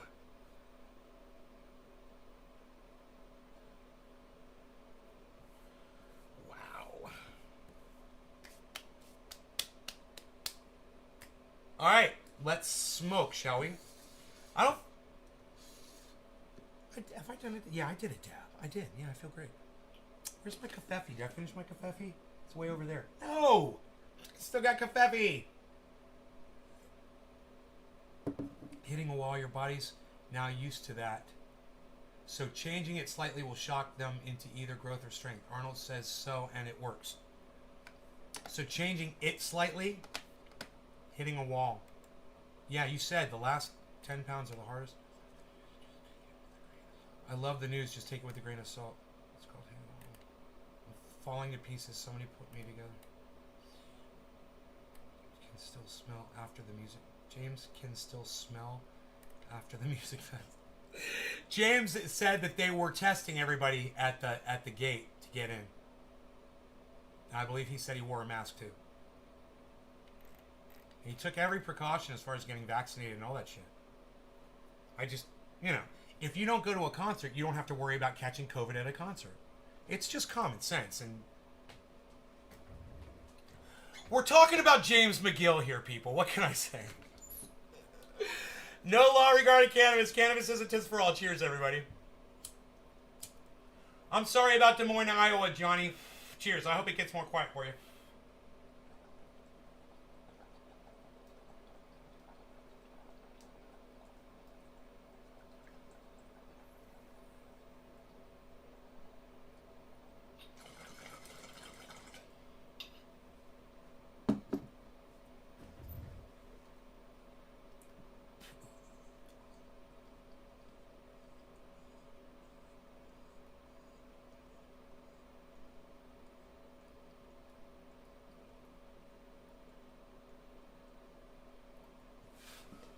Thing is, where the fuck do these seeds come from?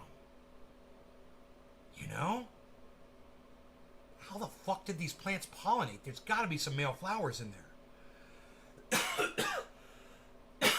I'm assuming we're going to see male flowers on some of these buds.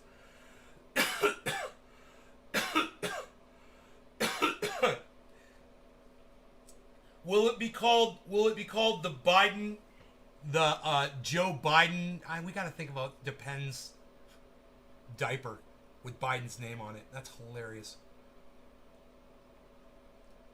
Joe Biden pooped him at the Vatican. Pooped him at the Vatican.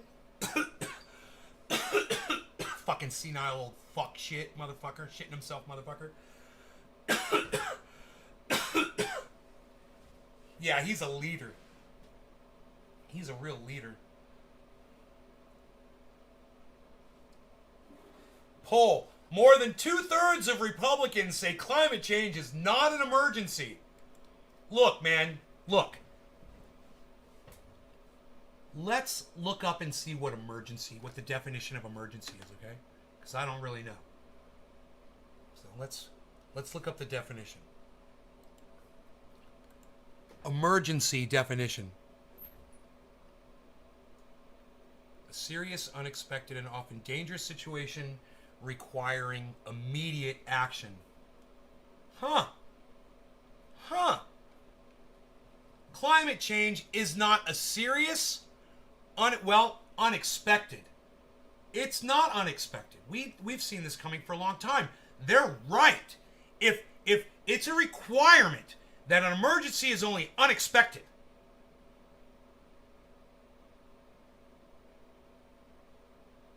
then they're right. An often dangerous situation, that's 2 out of 3 ain't bad. It's definitely serious, and it's definitely dangerous, requiring immediate action. 3 out of 4 ain't bad. But let's say requiring immediate action. Let's say that there's nothing you can do about it. If, let's say, there's a car going over a cliff, and it's already flying through the air. Oh my God, it's an emergency. There's a car flying off a cliff. It requires immediate action.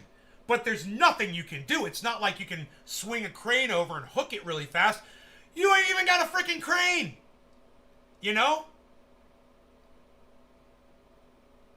So Does climate change require immediate action? No, not really. Because there's nothing we can do about it. That car's already gone over the cliff, folks.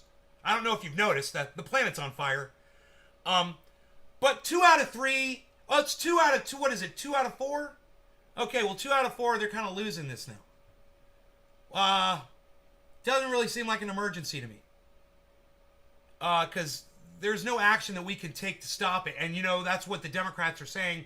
Green New Deal, Green New Deal, Green New Deal. And I'm saying Green New fucking ain't going to do nothing except make you that green.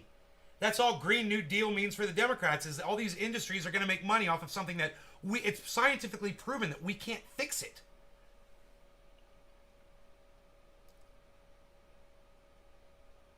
You want to try to fix it? You want to see?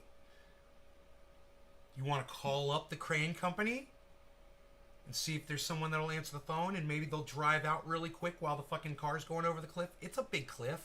There might be time. Oh, maybe. Maybe the crane company is right there. Maybe the cliff is on the backyard of the crane company. And maybe that crane is sitting right there next to where that car is falling over the... And maybe there's a crane operator sitting inside that crane. And maybe he already had the hook over the edge of the cliff because he was doing some work back there. And you go, hey, there's a...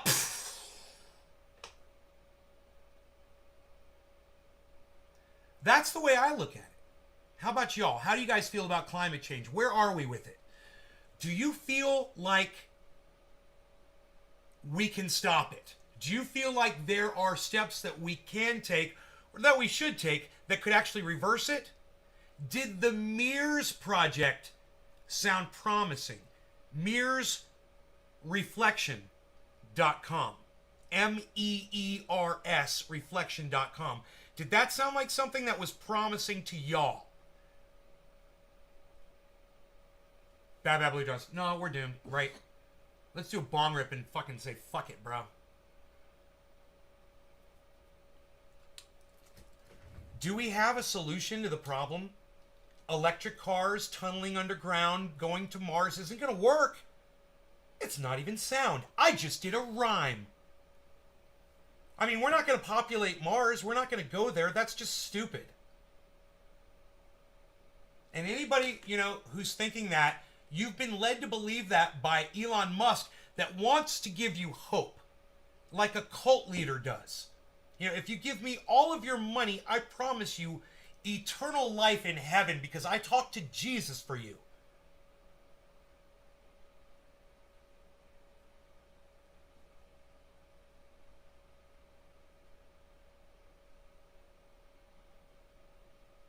Oh, I'm sorry, hon. Am I not allowed to mention religion on this show? Jesus fucking Christ. Really?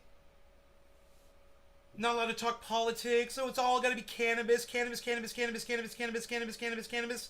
have any depth. You know? It's just a cannabis show. Just so you all know. We can't discuss other things. She wants to control my narrative. She's like a Democrat. Isn't that crazy? She wants to fucking affect my right to free speech on my own goddamn podcast as a life raft to get us to the next chapter. Nuke? I don't understand nuke. Legion 2K, what do you mean nuke? What does nuke mean? Legion 2K. No law regarding cannabis. Cannabis isn't just for all, everybody. Bottom of the hour. Bad Blue Jaws. Cheers, everybody.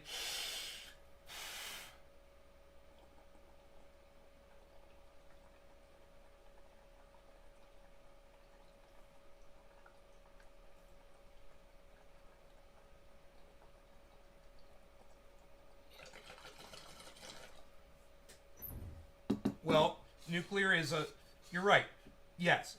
Nuclear is one of the solutions, right? How do you dispose of the nuclear waste, Legion? You're saying just do it until the next chapter?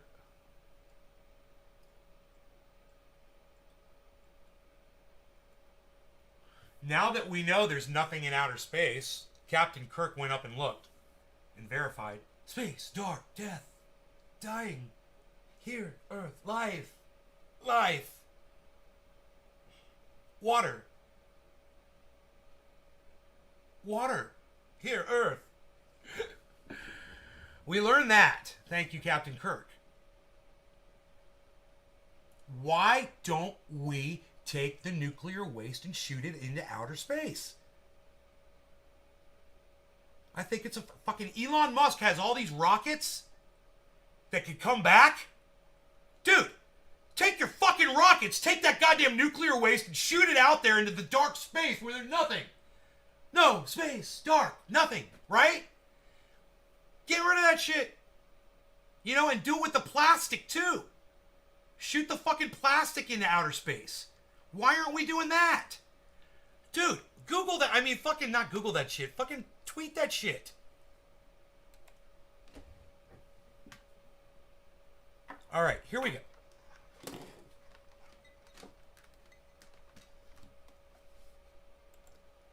So, since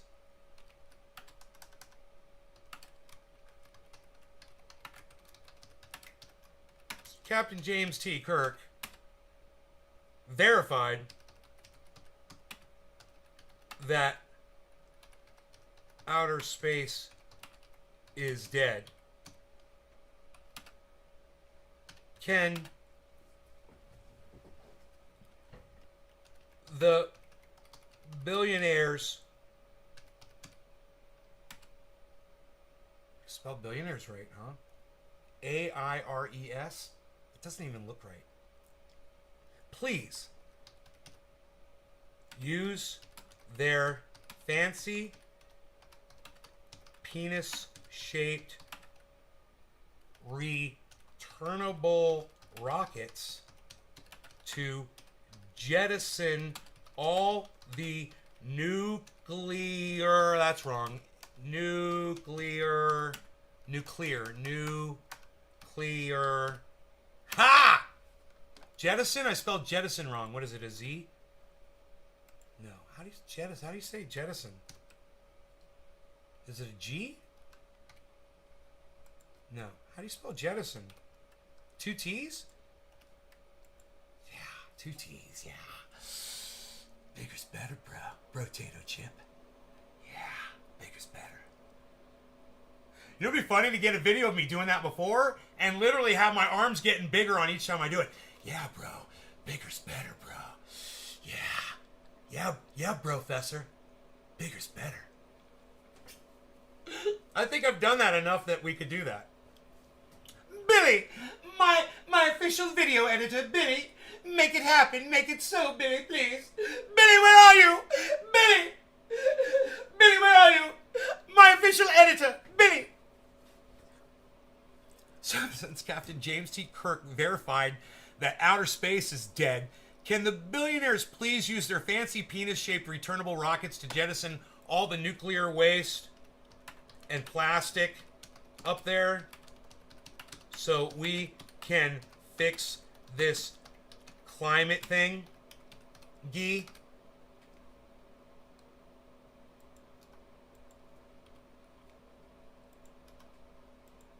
Thinking, special face of thinking. So since Captain James T. Kirk... So since Captain James T. Kirk verified that outer space is dead, can the billionaires please use their fancy penis-shaped returnable rockets to jettison all the nuclear waste and plastic up there so we can fix this climate thingy? You guys think that's a good idea? Why not? We could have rings like... Man, we could have fucking rings like Saturn, man. You know, plastic and nuclear waste surrounding the fucking planet. I think they'd be cool as shit.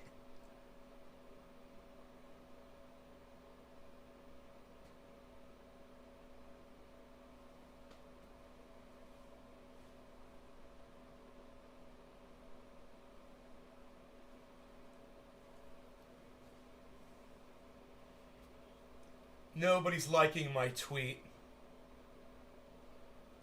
Why are you people not liking my tweets? It should be going ding, ding, ding, ding, ding, ding, ding, ding, ding, ding, ding, bong, bong, bong, bong, bong, ding, bong, bong, ding, bong, ding, bong, bong, ding, bong, bong, ding, bong, bong, ding,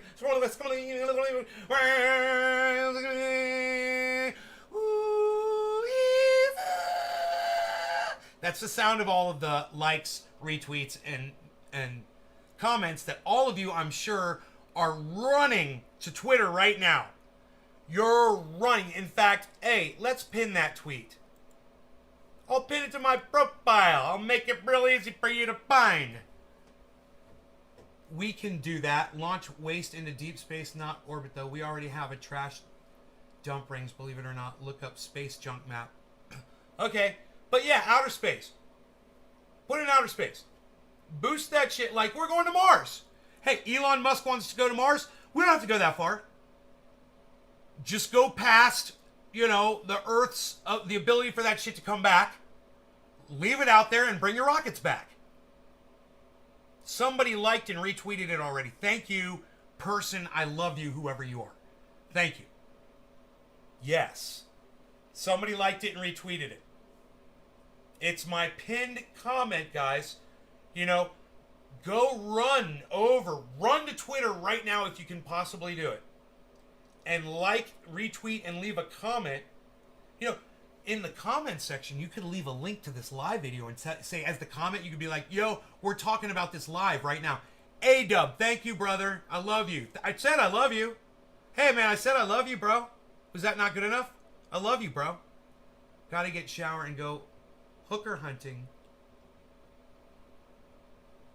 What? Dude, I think that is the craziest thing anybody's ever said on my fucking chat room ever.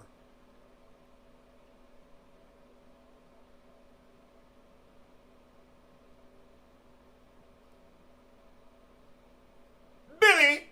Billy! What did Johnny Jackhammer just say on my chat, Billy? Explain it to me. Billy, what are hookers? Please. I don't understand. Billy, where's my joke explainer? Billy! Billy! Where are you, Billy? You like my little dramatic pause there? I put a little Shatner in.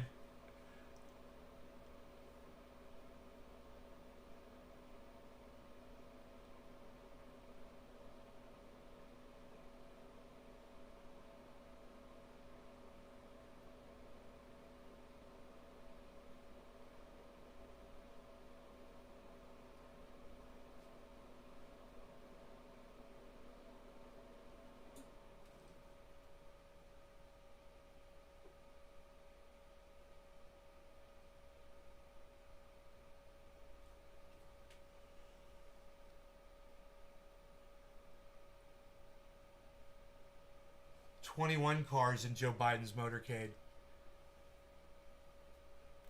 All right. It wasn't 80. I heard it was 80 cars. It's 21. I counted them. You can see them.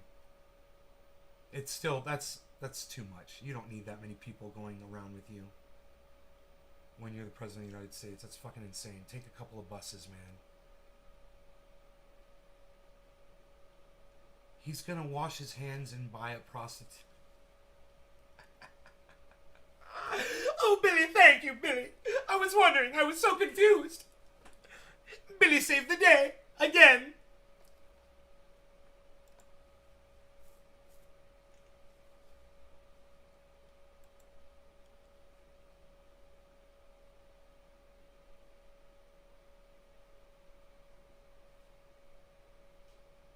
Dude, I got another fucking scammer hitting me up. The greatest glory in living lies not in never falling, but in rising every time we fall. She has very sexy pictures. She's got 90 followers. Yeah, right? Sometimes these people out themselves. Sometimes there's like an old picture of them and it's like some dude. Yeah, right. When did you put that up? October 13th. Mm-hmm. This one went up October 10th. Oh, that's so sexy.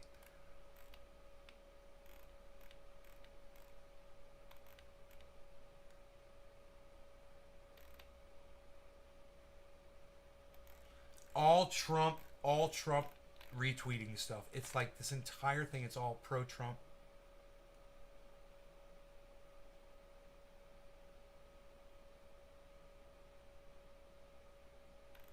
Oh, maybe not pro-Trump. It's all Trump shit. Oh, no, it's pro-Biden. Interesting. Interesting. The tweets stop at April 29th. Fucking scammer.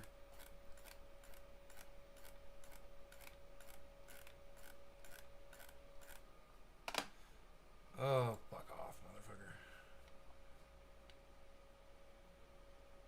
Should I act like a fucking sucker for a catfish? And do it live on the internet? Would that be fun?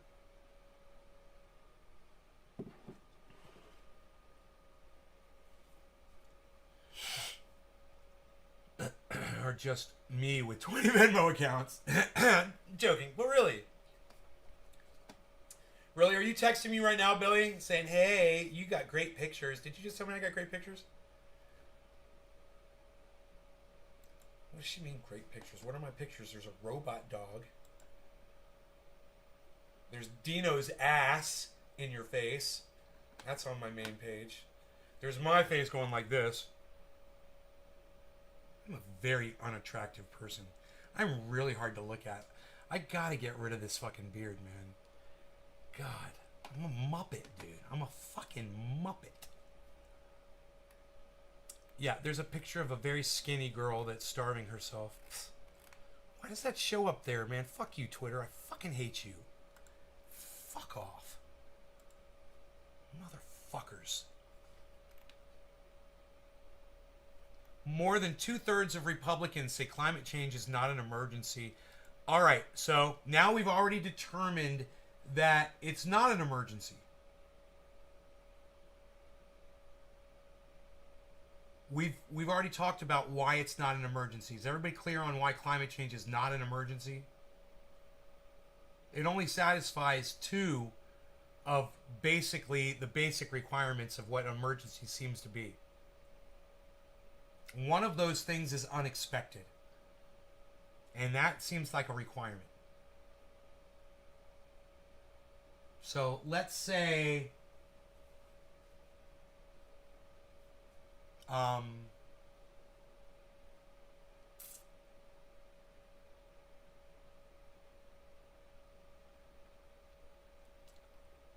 don't know. I guess it depends on perspective when you're gonna refer to something as an emergency or not, because I guess some of that is based on personal feeling. Do you feel as if, you were surprised by this? Do you feel as if this was unexpected? There are people who don't know about climate change or think that it's fake. They're convinced, like that Chris Mars weather guy, he literally has convinced himself that it's totally fake. So at the moment when it hits him, at that point, it's somewhat an emergency, but because there's nothing you can do about it, there's nothing he can do about it, is it still an emergency? If there's a fire on the mountain and you can't put it out, is that an emergency? Or is that just something that you walk away from? Or that's something that just is an unavoidable consequence of being a human being on this planet? It depends on your perspective, doesn't it?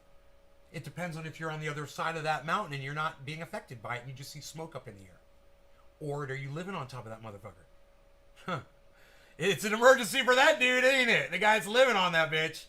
But for the dude that's watching from miles away, he's like, eh. Wow. Is climate change an emergency? It depends on a lot of things. So let's check out this video, because I'm really curious how they approach this. Now that I've done all that commentary, and I did it for a reason, because I want to listen to this and then compare what I said to what they're going to say. Okay?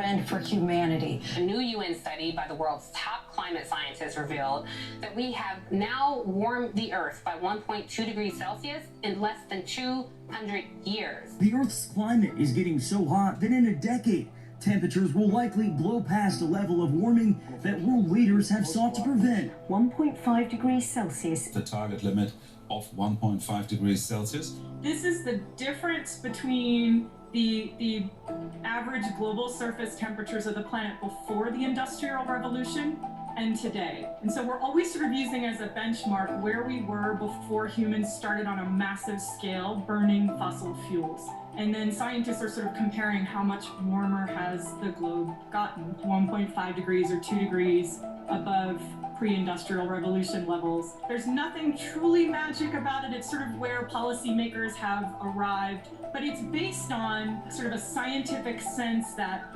once the globe gets, on average each year, that much warmer than it was before the Industrial Revolution, it potentially drives a lot more serious changes to our planet. One of the things I found most interesting about this latest IPCC report is that they explicitly were shifting from predictions and projections to forecasting. You know, a lot of the pushback and criticism of climate scientists and climate models have been there's so much uncertainty in these models. How do we know you're not just kind of saying sky is falling, but maybe it won't fall? And so do we really want to be changing our economy so dramatically when it's so uncertain? So the fact is that now they're finding that projections they were making for right now are really pretty close to what we're seeing right now. And so they're getting a lot more confident. Those bands of uncertainty are shrinking. And so when they say now, hey, you can expect a lot more wildfires in the West in the next 10 years, and they're saying that's more of a forecast than a projection, that means we can expect with a lot of confidence that we're going to be seeing more wildfires in the West. What the IPCC report said is, even if we meet these goals, a lot of change is in store for us in the future. If we don't meet some of these targets, scientists are concerned we end up in a so-called runaway effect, where the planet then just starts heating up more and more and more of its own accord through its own natural systems because we've sort of set it off on this trajectory and we can't walk it back.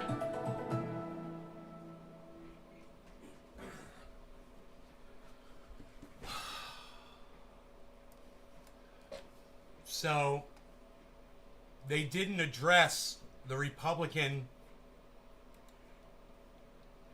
It doesn't address what the Republicans poll said at all. But the article, I was really disappointed.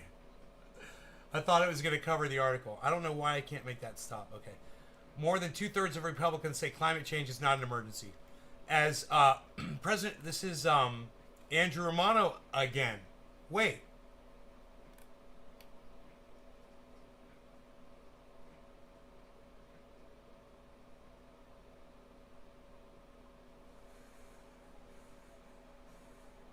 It's the same fucking author, guys. Both articles.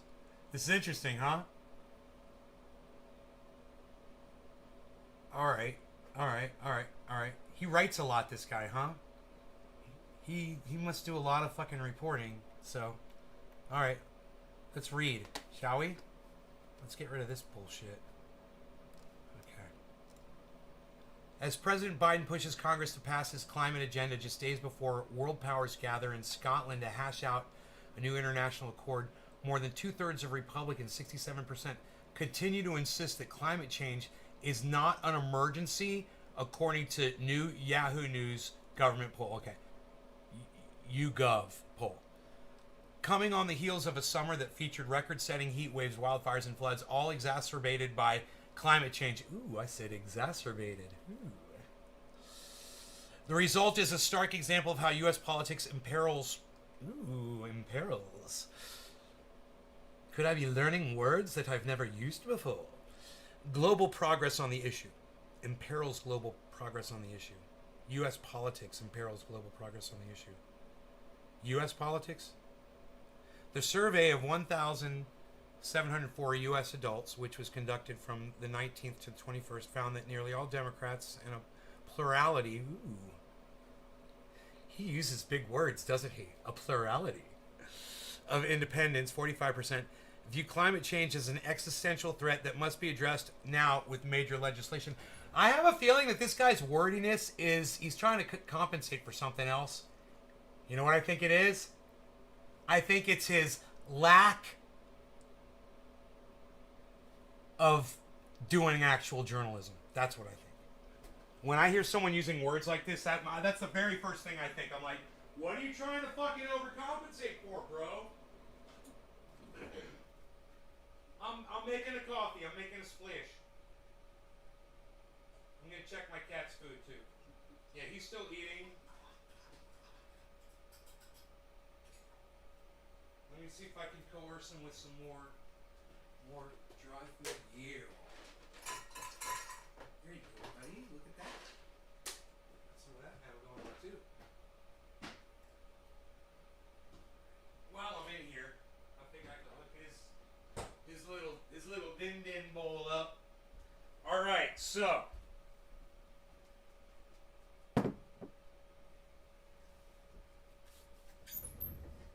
Okay, the survey, pluralities, independence, climate change as an existential threat that must be addressed now with major legislation.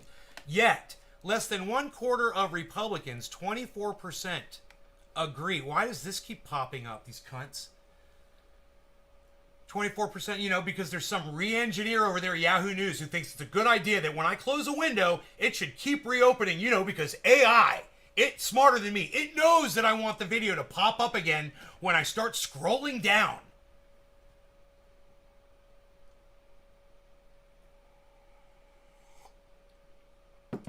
There's still green after a day after Halloween. Yeah, it is weird. It's because it's warmer, right?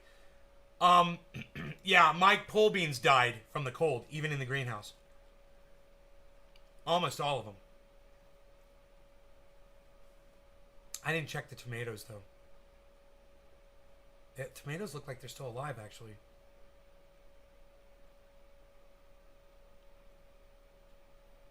Okay. Yet, less than 1/4 of Republicans, 24%, agree. Instead, more than 6 in 10 believe falsely that global warming is either not a real threat or a threat that the government has already done enough to address. Well, neither of those are correct.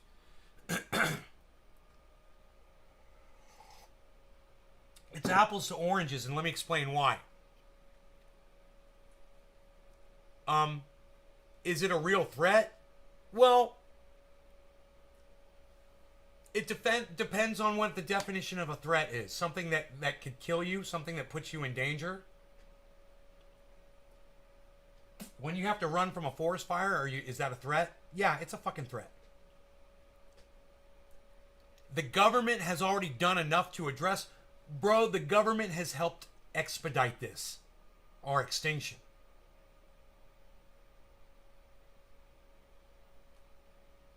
But there's nothing they can do to stop it.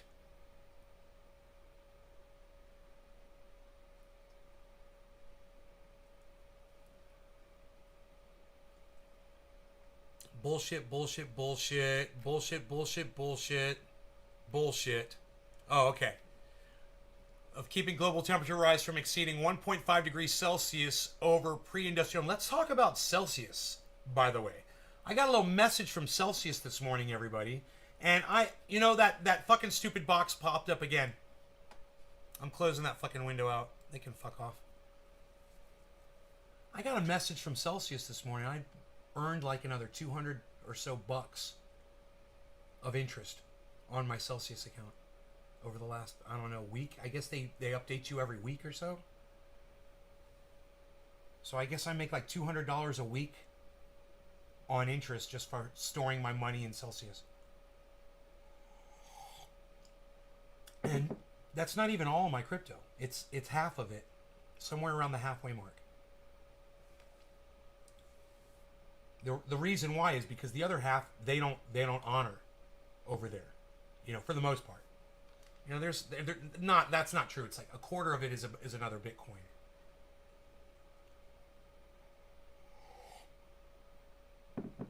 It gets more interest where it's sitting right now. Oh, you guys hear what happened with Binance? So check this shit out. Great White Vapor's in here, right? And we're talking. Do you remember when he brought up Binance? And I said, I don't know about your Binance. I know it's different because I got a Binance. It's called Binance US. And let me tell you how bad they suck. And then I gave you guys my Binance nightmare fucking story. Well, guess what, man? The day after we have the conversation on my podcast, fucking watch this. Watch this.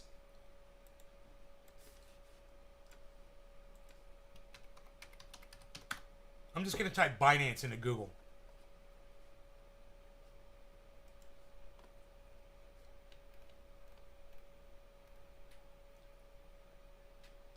World's largest crypto exchange, Binance, suspends crypto withdrawal 1 hour ago.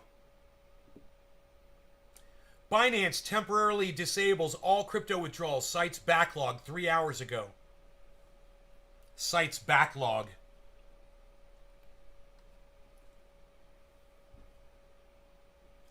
Not Binance US, guys. Fucking Binance, the one that Great White Vapor was talking about. Yeah, man, they fucking suspended crypto withdrawal, man.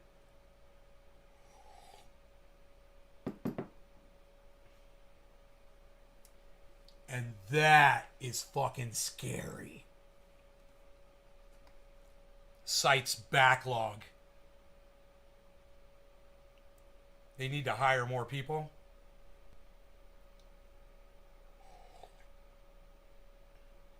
Oh, here we go. 1 hour ago. Binance crypto withdrawals return to normal following system backlog. The company announced a halt in withdrawal activity via their official Twitter account on Monday morning, which lasted for just over 2 hours. So this just happened 3 hours ago. We're literally getting this news as it's happening, folks.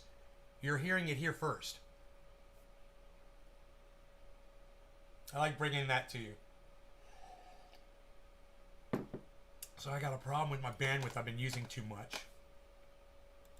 And I think it might be something to do with me leaving my crypto software on all night. I don't know how much bandwidth it's using, but I'm assuming that since I'm bringing up more data, it's using more bandwidth. You know, I don't know how much each graph uses in bandwidth. But you guys, right now, Bitcoin is up. This is crazy. Here you go. Check this out. Wow. Look at that. 21,580. I mean, 60. Did I say 21? 61,580. Can you fucking believe that? Look at that massive dip that happened. Big sell-offs, big buy-ins, guys. Mining setup. Oh, Billy, teaching me about the mining. Billy, my mining advisor. Billy, where's my mining advisor, Billy? Billy, where's my mining advisor, Billy? I call this the bicycle maneuver. Trying to work off these goddamn love handles is what I'm doing. I'll get it eventually. I might get rid of them love handles, man. Billy. Okay, so Billy showed me a video on Twitter, and you can all reach me on Twitter at Nays Garden. That's the place to reach me. And you can message me there if you have to message me. Billy had to message me this. That is why he sent this to me.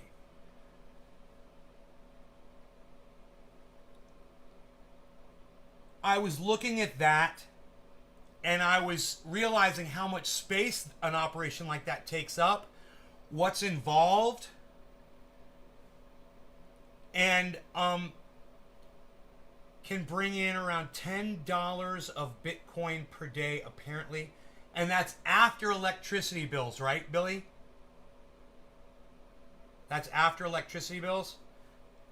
So it's a matter of bandwidth. I wonder how much bandwidth those things use. You know, because not everybody has unlimited data. So you would need broadband unlimited to do that, right? I'm assuming. Like running gaming servers. Because I used to run gaming servers.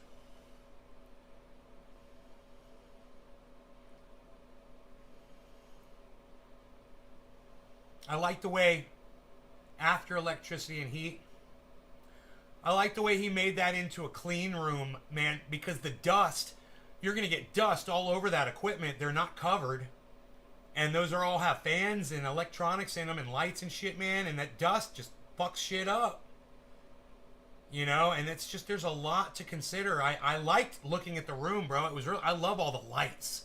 I love the sequenced lights on those fucking, on those boards, bro.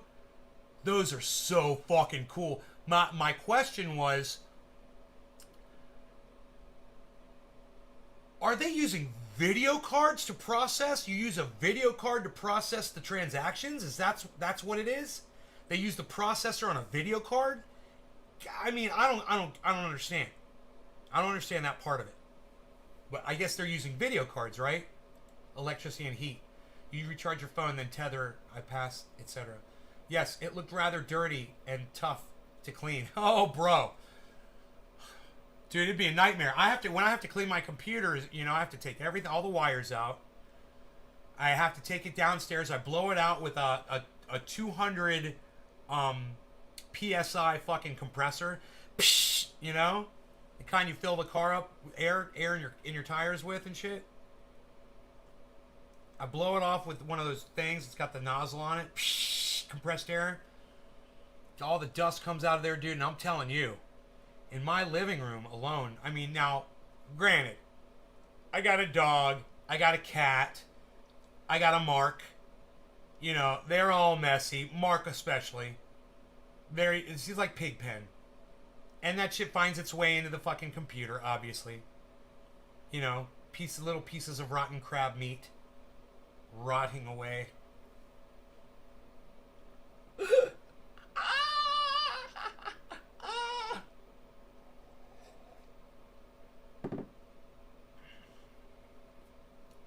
I wonder when Binance US is going to return my fucking message, man.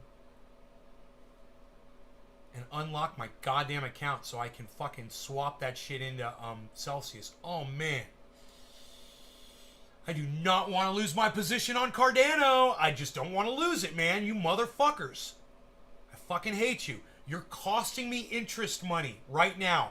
Lots of money in interest you're costing me. You know? Probably already cost me over $100 in interest. That it hasn't been sitting over there all this time. When I originally first tried to do this. So, what the fuck? You know, why don't you fucking offer me the interest on that shit? But since you don't, I'll move it to Celsius. Well, unlock my account. The fuck? Binance US?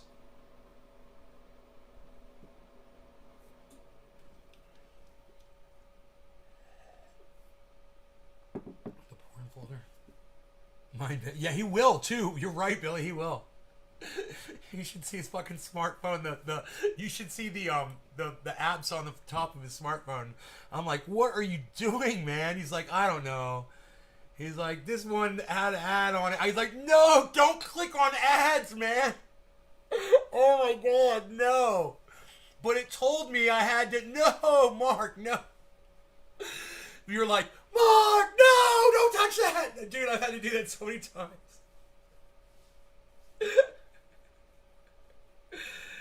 Oh man, he'll click on everything, dude. There is a Aqua Teen Hunger Force episode. It's maybe one of the best ones ever written.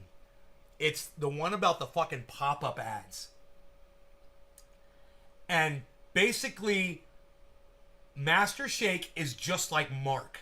They should just call him Marcus Shake. Because Mark will click on every pop-up. He thinks that that's, you know, it's like we're fucking playing whack-a-mole. Oh, this is fun, man. Look how more are popping up. Oh, man, they like me, man. No, look at this pop-up right here, man. Oh, man, there's 5 more over here. Oh, look at that. Look at this one right here. Shake. Master Shake is Mark, right? I did it. I will do it again. And it will be done as I have considered it to be done, and it will be done well, and it will be done by my hand as I specify. And you will watch and appreciate my work. Meet Wad. Oh, man, I'm not going to appreciate anything, man. Shut up. Man, oh, look, man, I'm a meat baby, man. I'm a meat baby. No, pop the balloon. Do what now? Meat Wad. Pop the balloon with the glass. Pop Ballooninstein. All right. Do what now? He can't think anything. He doesn't have a brain. His brain's sitting right over there.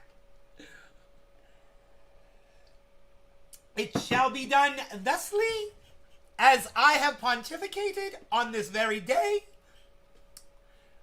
You guys know I like to talk about the fact that I did record him in my recording studio. I got to meet the voice of Master Shake, man. Got to shake the hand of Master Shake. It was done, and I will do it some more. You guys saw that video. I played it for you. Chuckles comes on here every once in a while, and we'll watch it with Chuckles. Because Chuckles is in the video. Rob Mulligan's in the video. We had a good time, man. Tendency to deflate stupid ideas. Yeah. The Fry, Master Shake and,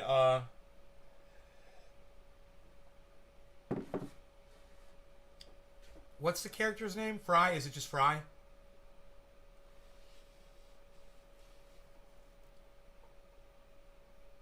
It's something. No, he's got like a name, right? God, I haven't seen that. I haven't seen that cartoon in so long. There's episodes that I have not seen yet. Dude, there's episodes like the little killer dolls. Kill, kill, kill. Die, die, die. Oh my god. Fucking love that one. The Brood Witch. Psst. Man, there's the one with Rush. The one with Danzig. The one with Zach Wilde. Those are amazing episodes. And they're literally the actual people are in their voices. It is Danzig. It is Zach Wilde. It's fucking awesome. Yeah, Dana Snyder. Dana Snyder. That's Master Shake. He is the voice of Master... Oh, Frylock. Right, Frylock. Thank you. Frylock. Huh. I couldn't remember his name. Awesome. I love it. Hey! Bitcoin's at 61.4 and it looks like it's going up right now because there's a downward motion of both volume and value. You guys can all see it. Look. Volume going down. Value going down. 3 yellow markers in a row. Everybody here should know that Bitcoin's going to go up right now. You guys should know that marker on the 1 minute chart. Right? So we're going up, right? So let's make a prediction. We're at 61.4 right now. We're going up 61.6. We're going up to 61.6 and we're going to test that. Yeah, we're going to bounce 61.6, but this time we're going to go through. Yeah, because we've got all of this support right here. Boom, boom, boom. Here, watch. Watch, watch, watch. Watch it happen, guys. 61.6, watch. It's tried twice. Watch.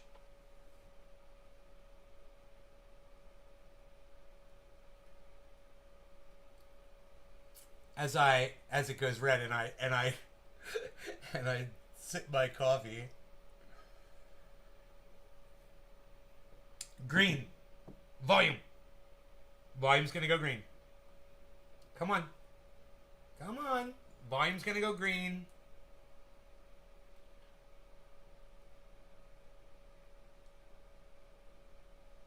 I'm staring at it with my eye stare and making it go green at the volume. You're going green. I know it's going to go green. There was a huge sell-off just now, but it's not going to stop this. This is unstoppable. What's going to happen right here?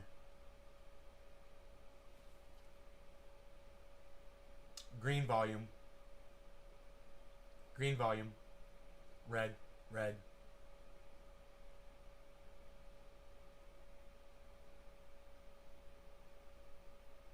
I am not pulling out of my position. Hey, Karen.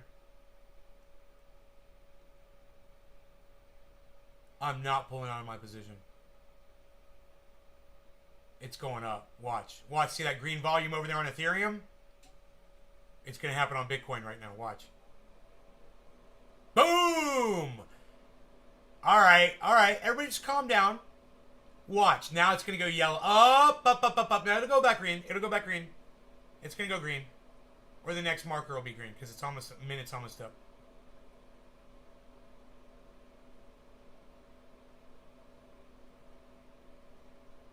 It's going up. It's going, look, Ethereum just went yellow. They're doing the exact same thing, man. Bitcoin's going up here.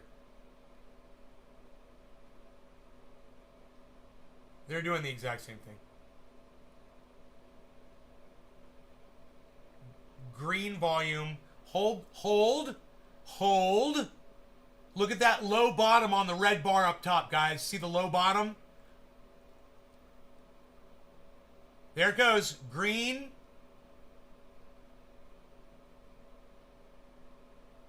Took up the abortion ban. Billy, did they say when they're going to decide on it? The Texas one? God, that shit is so fucking unconstitutional. Here we go, guys. Here we go. Here we go. You ready? It's going to pump all the way up to 600. See that bottom clearing off? Here, look. When I say bottom, this is where I'm looking right here. It's almost flat along the bottom of these. I hope you guys can see what I'm looking at. Here. I need a better pointer for that. But I'm looking right here. Right where the crosshairs are. See how those bottoms are very matched up? Instead of it going all the way up, and the bottoms are just all, they're all flat. That's about to reverse. It's going to do exactly what I said it's going to do. And it's going to go up to 600. It's going to go to 61.6. It's at 420 right now. It's going to go to 61.6. It's going to go higher. It's going to go to 61.710. At least. That's a this is called a non-sustainable pattern right here. What's going on always results in a spike upwards. This one's a little lagged behind. What time is it? 9. Okay, it's the middle of the day on a Monday. We're going up. I totally saw this coming. Here it comes. Just wait for that volume spike. The green marker below.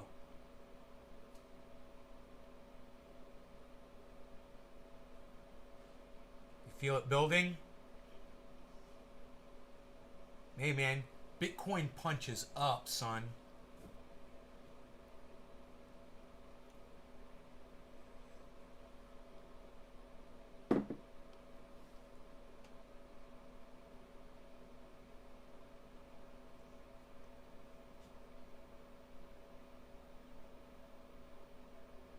Look at the volume building on that.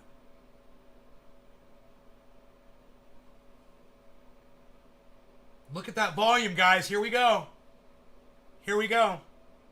Anybody want to hear my Carl the Moon impersonation? Somebody do my Carl the Moon impersonation in the chat. Still too early to say the session is still live, but headlines are saying CT takes up Texas abortion. Oh, CT? Court. Someone needs to stop those frickin' psychos, man. What's going on in Texas is an abomination. You know, we should be ashamed of ourselves for allowing it. Better late than never, Dave C.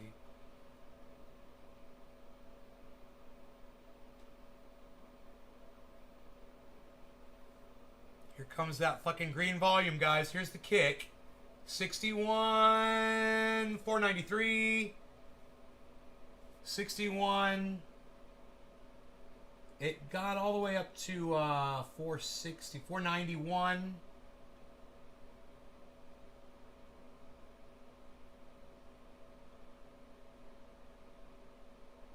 That's a hell of a spike right there, and it should keep going. Like I said, 61, 710. It's going to build volume. It's the middle of the day. There's a lot of people trading right now, man. There's a lot of people that are playing with these numbers right here. Here we go. Here we go.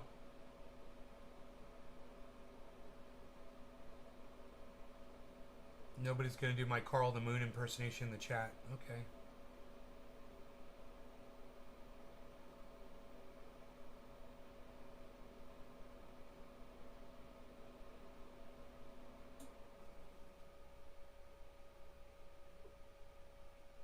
Wow, look at that upwards movement on that purple marker. Did you see that? That is just a battle going on, man. It's crazy. That was a battle. That it was purple and going up. Look at that. It's still doing it. The top of it's going up.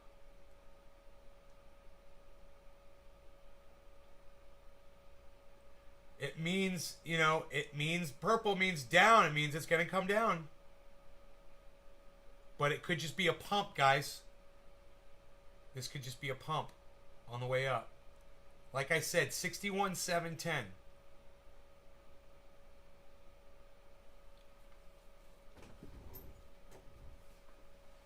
I told you to do the impersonation in the chat, Karen. What's my Carl the Moon impersonation? What do I say? Nobody's done it yet. I'm so sad. Nobody wants to play ball. There, it was a pump. You guys look, it was a pump. It's green again.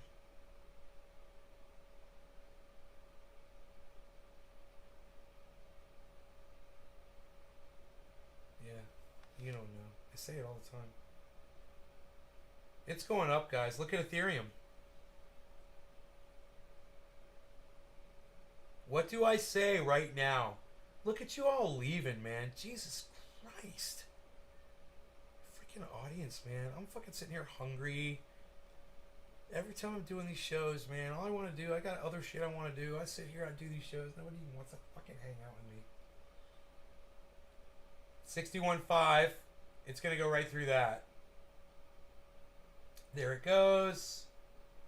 It's above 5. By 50 cents, it went up above 500. It should go right through it.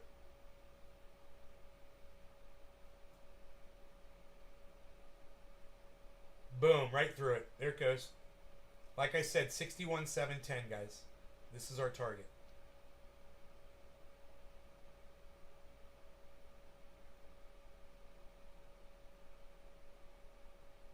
It's got to go through 500 again. Little bit of a pump going on, but these are pumps, guys.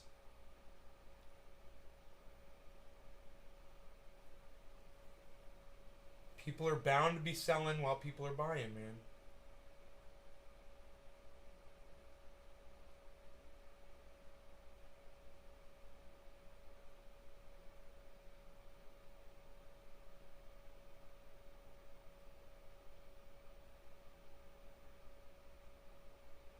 Downturn here. I really feel that that movement was enough to establish a big climb upwards right now, so hang in there. We'll see if this is just a pump upwards. They like to call that a reconsolidation.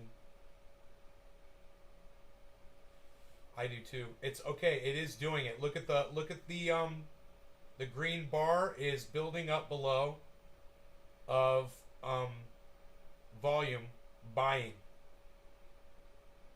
Nice climb, nice climb, nice climb. There it goes, there it goes. Boom. Look at that strength. behind that climb right there. Look at the volume coming in. Look at Ethereum.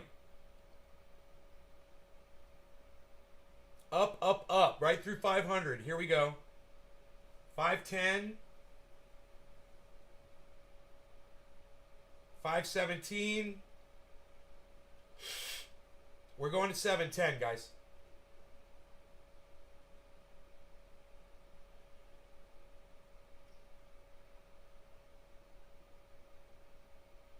Little pump here. Little reconsolidation. Back up to 510 is the new high right now on the way up. We're $1,000 away from the daily high. That means something too. We're exactly $1,000 away from the daily high. And it is pinging that, but it's going to go through 61,505. It's going to go through. There's a sell-off right now. Wait till the buys kick in. Here we go. Watch. 61,503.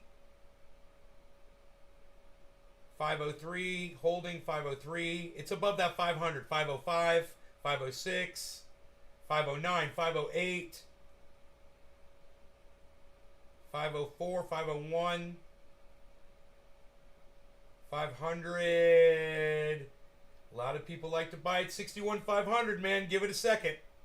Give it a second. 477.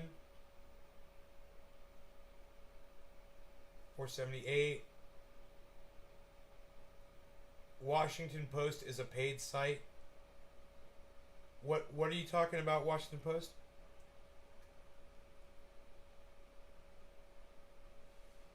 I want to see Bitcoin go above 62.5 today. That would be great. Get back up to 63. But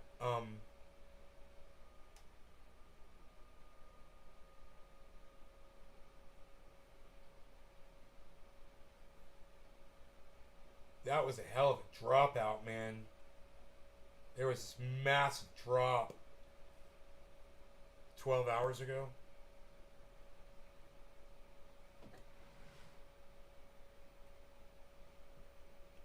We were watching that last night, weren't we? We saw that big drop, 59.5. It went down to 59,500. Didn't we see that happen live last night?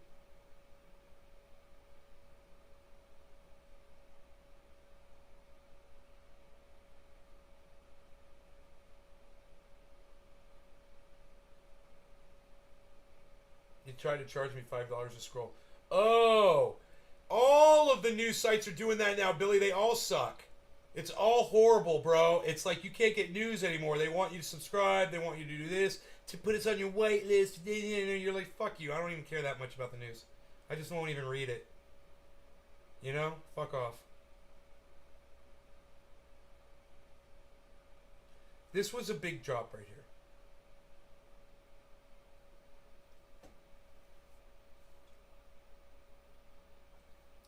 This was a big drop. So let's see what happens. Let's see if it can recuperate right now. It's way under 61.5. Fuck, that story isn't that important. Fuck that story. Do you know how many times I've done that, bro? Fucking 50 goddamn times in the last year. I've said that story's not important enough for me to fucking do whatever the fuck you're trying to get me to do. I used to remember when an article popped up, you wanted people to read it. You wanted the most amount of people to read it. And you weren't trying to make money off of everybody coming through the door.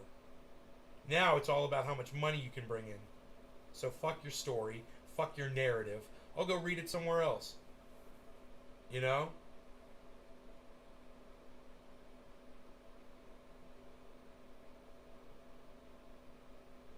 Dude, it's dropped massively. I didn't see this coming.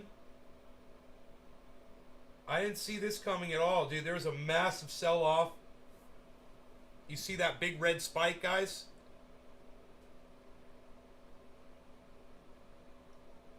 So that just fucked with everything. That was a big sell-off at 61.5, I guess. Oh. 61...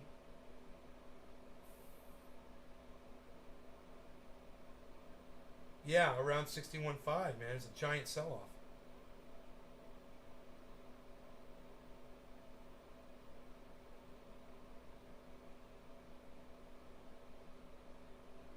Dude, is sushi number 1 on the list right now?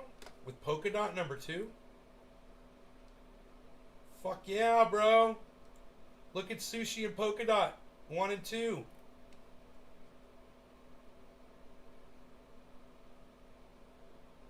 Go, go. OMG. I'm doing good on OMG. Compound. Shiba Inu.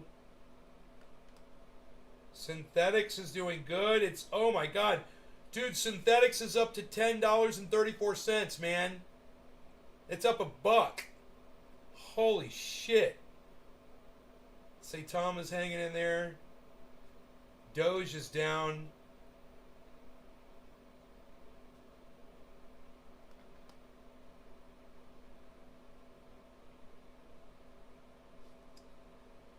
Where the fuck is goddamn Matic at? $1.88. Matic's at $1.88. Solana is doing good. Solana 202. Dude, what's going on with the fucking Bitcoin down here, man? I did not see this coming at all. This is not what I predicted.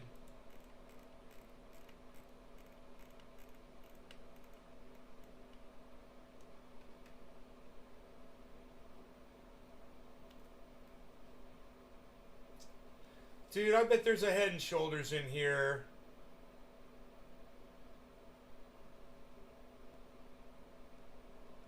It's so close. You know, you got... If this had been a little bit higher...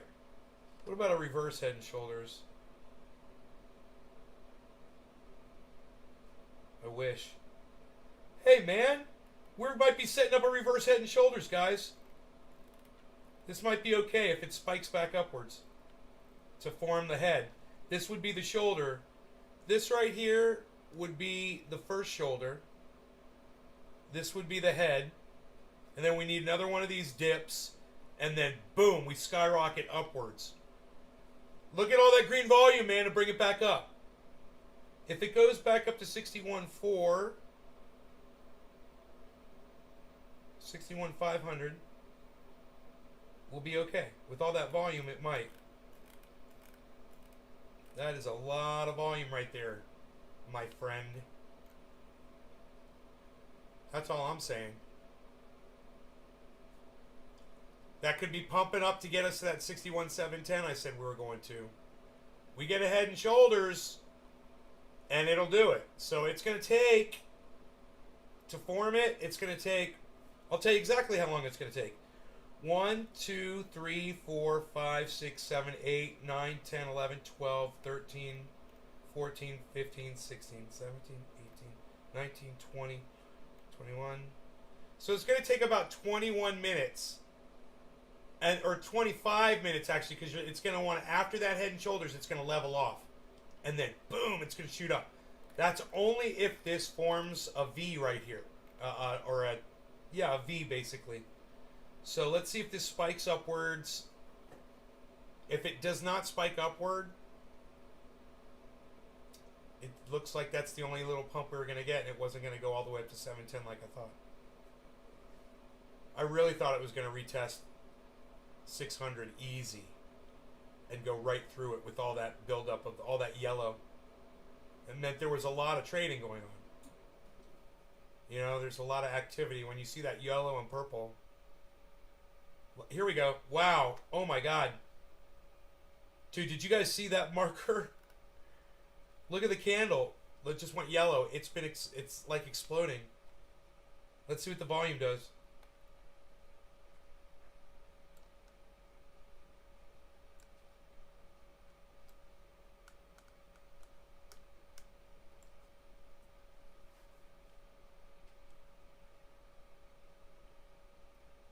Copy and paste the titles into Google. Read it for free elsewhere. Ah ha ha. That's smart. That's smart, Dave. Look at what Ethereum just did. Massive bounce on that candle wick. Kind of hard to see on the screen here. Oh, you can see it a little better now. Right there. See that big wick right there?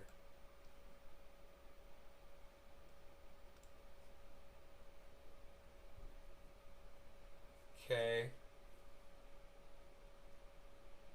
There's the Ethereum spike. Let's see if Bitcoin follows, which it should. And like I said, we've got to reform this to the line here. We're going to get up to 61.5 or a little below and drop again. Form the shoulder. If that does that, then it's going to go up to exactly where I said it's going to go. But if it doesn't do that, it's going to drop. I'm afraid. So it doesn't look like it's going to do it. It doesn't look like the head was going to form. And now, oops, it could be a double head, which could work. But it's, hey, the head's got to spike below the shoulders anyway. So this is still down at it's at basically the top of the head, upside down. It's acceptable. But it's got to go back up now. If it's going to do what I said it's going to do. Ethereum is calling the shots. You guys, this is a prediction. What's going on here is a prediction of what's going to happen here right now. That seems to be the rhythm of the information that we're getting. It doesn't necessarily mean it's happening in that order, but that's how we're seeing it. And it looks, yeah, Ethereum's dropping, and as soon as Ethereum drops, Bitcoin drops. Then now the volume's flipped over on Ethereum, and the volume has flipped on Bitcoin. So if we get a volume spike like we did over on Ethereum,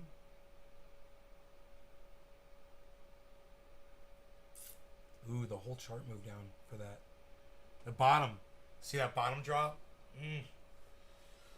That's a hell of a head we're forming, man. I don't know.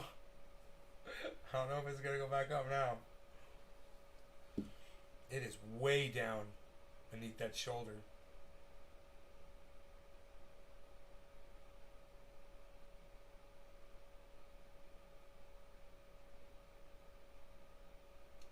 Ethereum's trying to go green on the buy-in.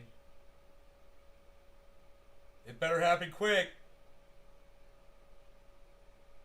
Where are we at? Ooh, dude, 61,250. It is way low now. I don't even want to look back and see what it's trying to test at.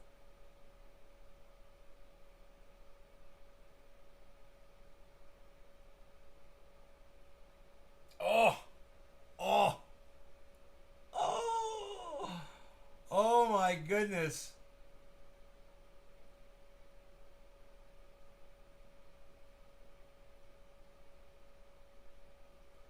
That we are in a 24-hour bull run.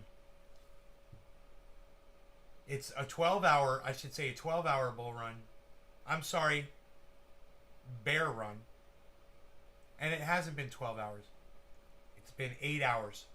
Bear running for 8 hours. So how am I determining that? If you look right from here to here, this is about 8 hours.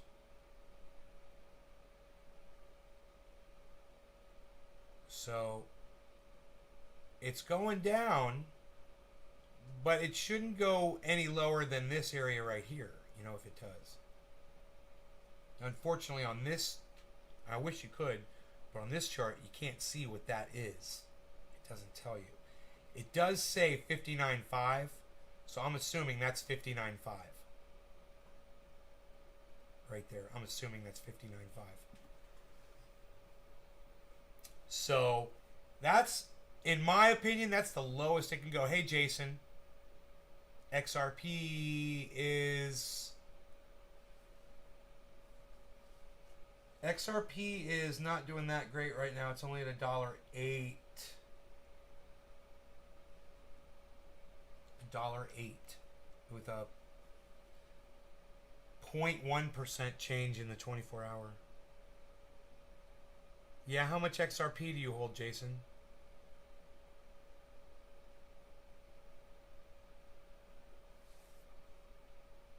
That's Ripple. That's the one I'm having problems with Celsius.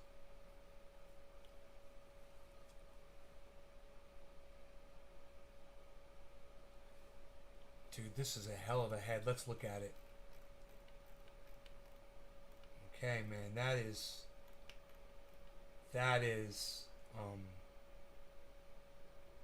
I mean, this was basically a head and shoulders right here. And I didn't see it, man. That's a head and shoulders. That's headed down right there, you know? This is the head. This is the head right here. Shoulder, shoulder, drop. Get an XRP before the settlement. SEC. Yeah, how much XRP you got, bro? Hey, Jason, how much XRP do you got? It's XRP is $1.08 a coin. How many do you have?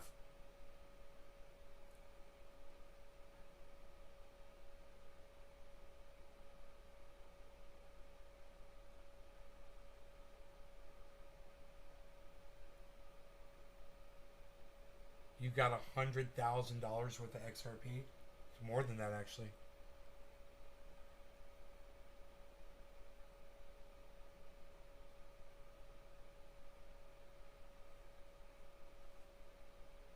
Before the settlement. Dude, are you a fucking idiot? I told you I've got XRP. And you're not fucking listening to me?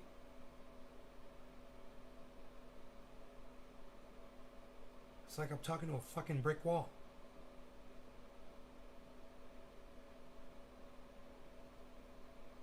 Get in XRP.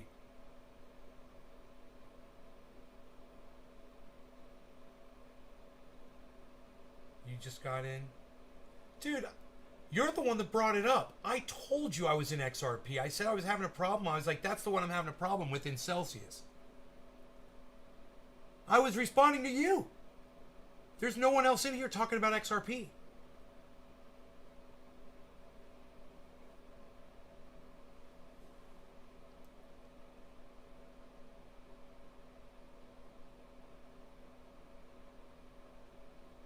What happens if they lose, bro?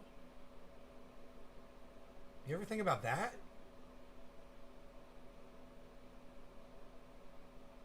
What if the SEC wins?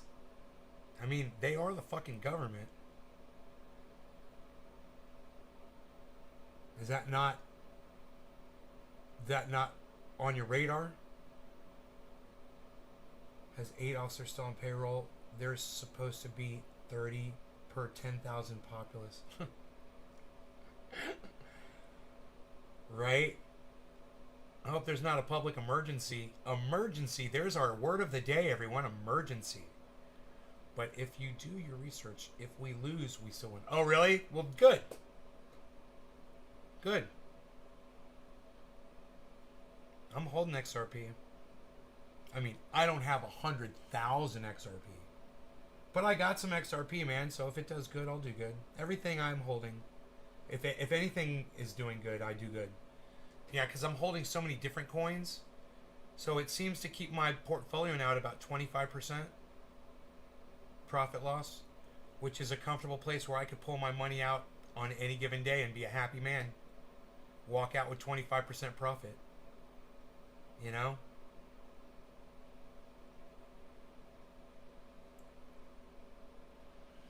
They sell buds. DAG? I've never heard of that.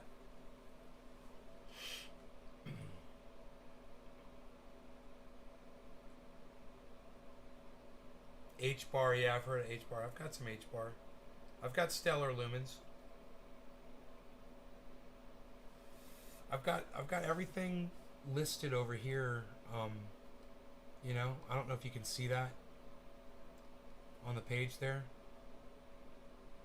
But You basically see almost everything that I'm into over there.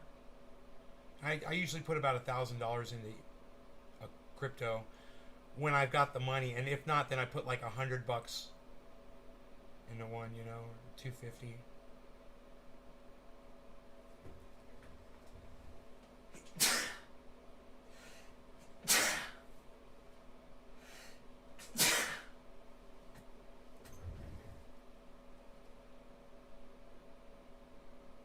Sneeze on the truth, my mom used to say.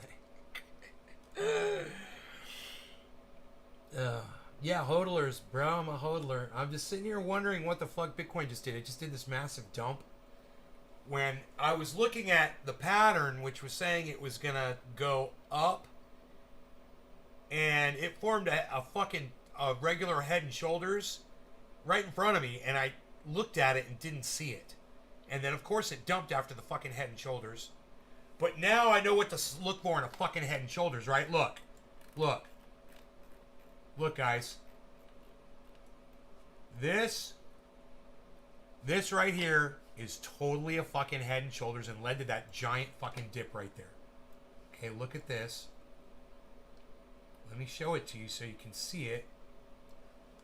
Okay. Now,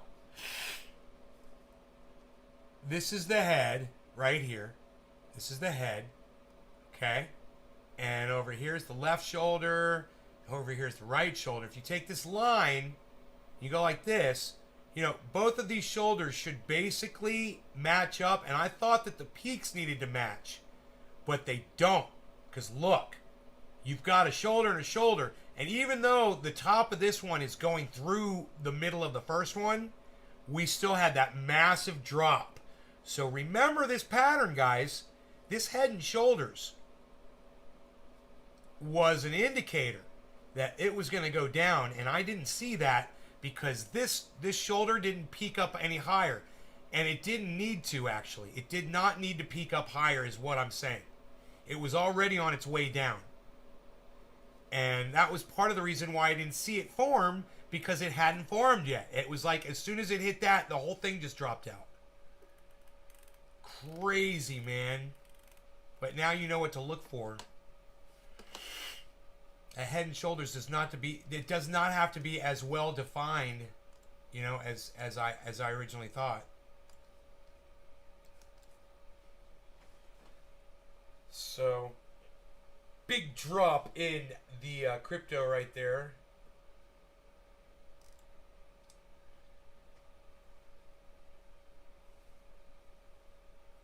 Charts will be more helpful. Yeah, all right. I think you should probably watch Carl the Moon maybe on YouTube, and that might change your attitude a little bit. Check out Raish's crypto, RAISHIZ on YouTube. You know, and we've got plenty of chart readers that have come in before, and they basically predict exactly what's going to happen, and it happens, and we're amazed. So yeah, I'm learning to look at charts, and they are helpful now. And if you disregard that information, you're disregarding a whole aspect of information that's at your fingertips, you know. But anyway, you guys consider that. I love y'all. I hope you guys had a good 3-hour show watching today. I certainly did, but I've got to go eat breakfast, man. You guys have fun today, and I will see you this afternoon for the 1 o'clock show. It'll be 4:20 on the East Coast of the United States. Blockchain Backer is a chart guy. Kevin Cage and Blockchain Backer. Okay, I'll check them out. Kevin Cage and Blockchain Backer. All right. It's the more information, the better. That's what I say. You know, get as many different sources of information. Keep your eye on what's going on in tech. You know, watch the news. Understand what's going on with trade embargoes and shit. When China is enforcing, you know, some sort of a ban, or India's opening something up. You know, don't disregard anything. You know, the charting is definitely working. This failed me right now, man. I just totally had a failure on this chart. Totally didn't do what I thought I was going to do. All right, but I am out of here. You guys take care. Love y'all. I'll see you this afternoon. Make sure you subscribe to my channels and come on over to Twitter. Don't be scared. Download the app. Download the app and follow @NaysGarden over there on Twitter. I could really use the support. All right. Take care, guys. Bye now. Bye.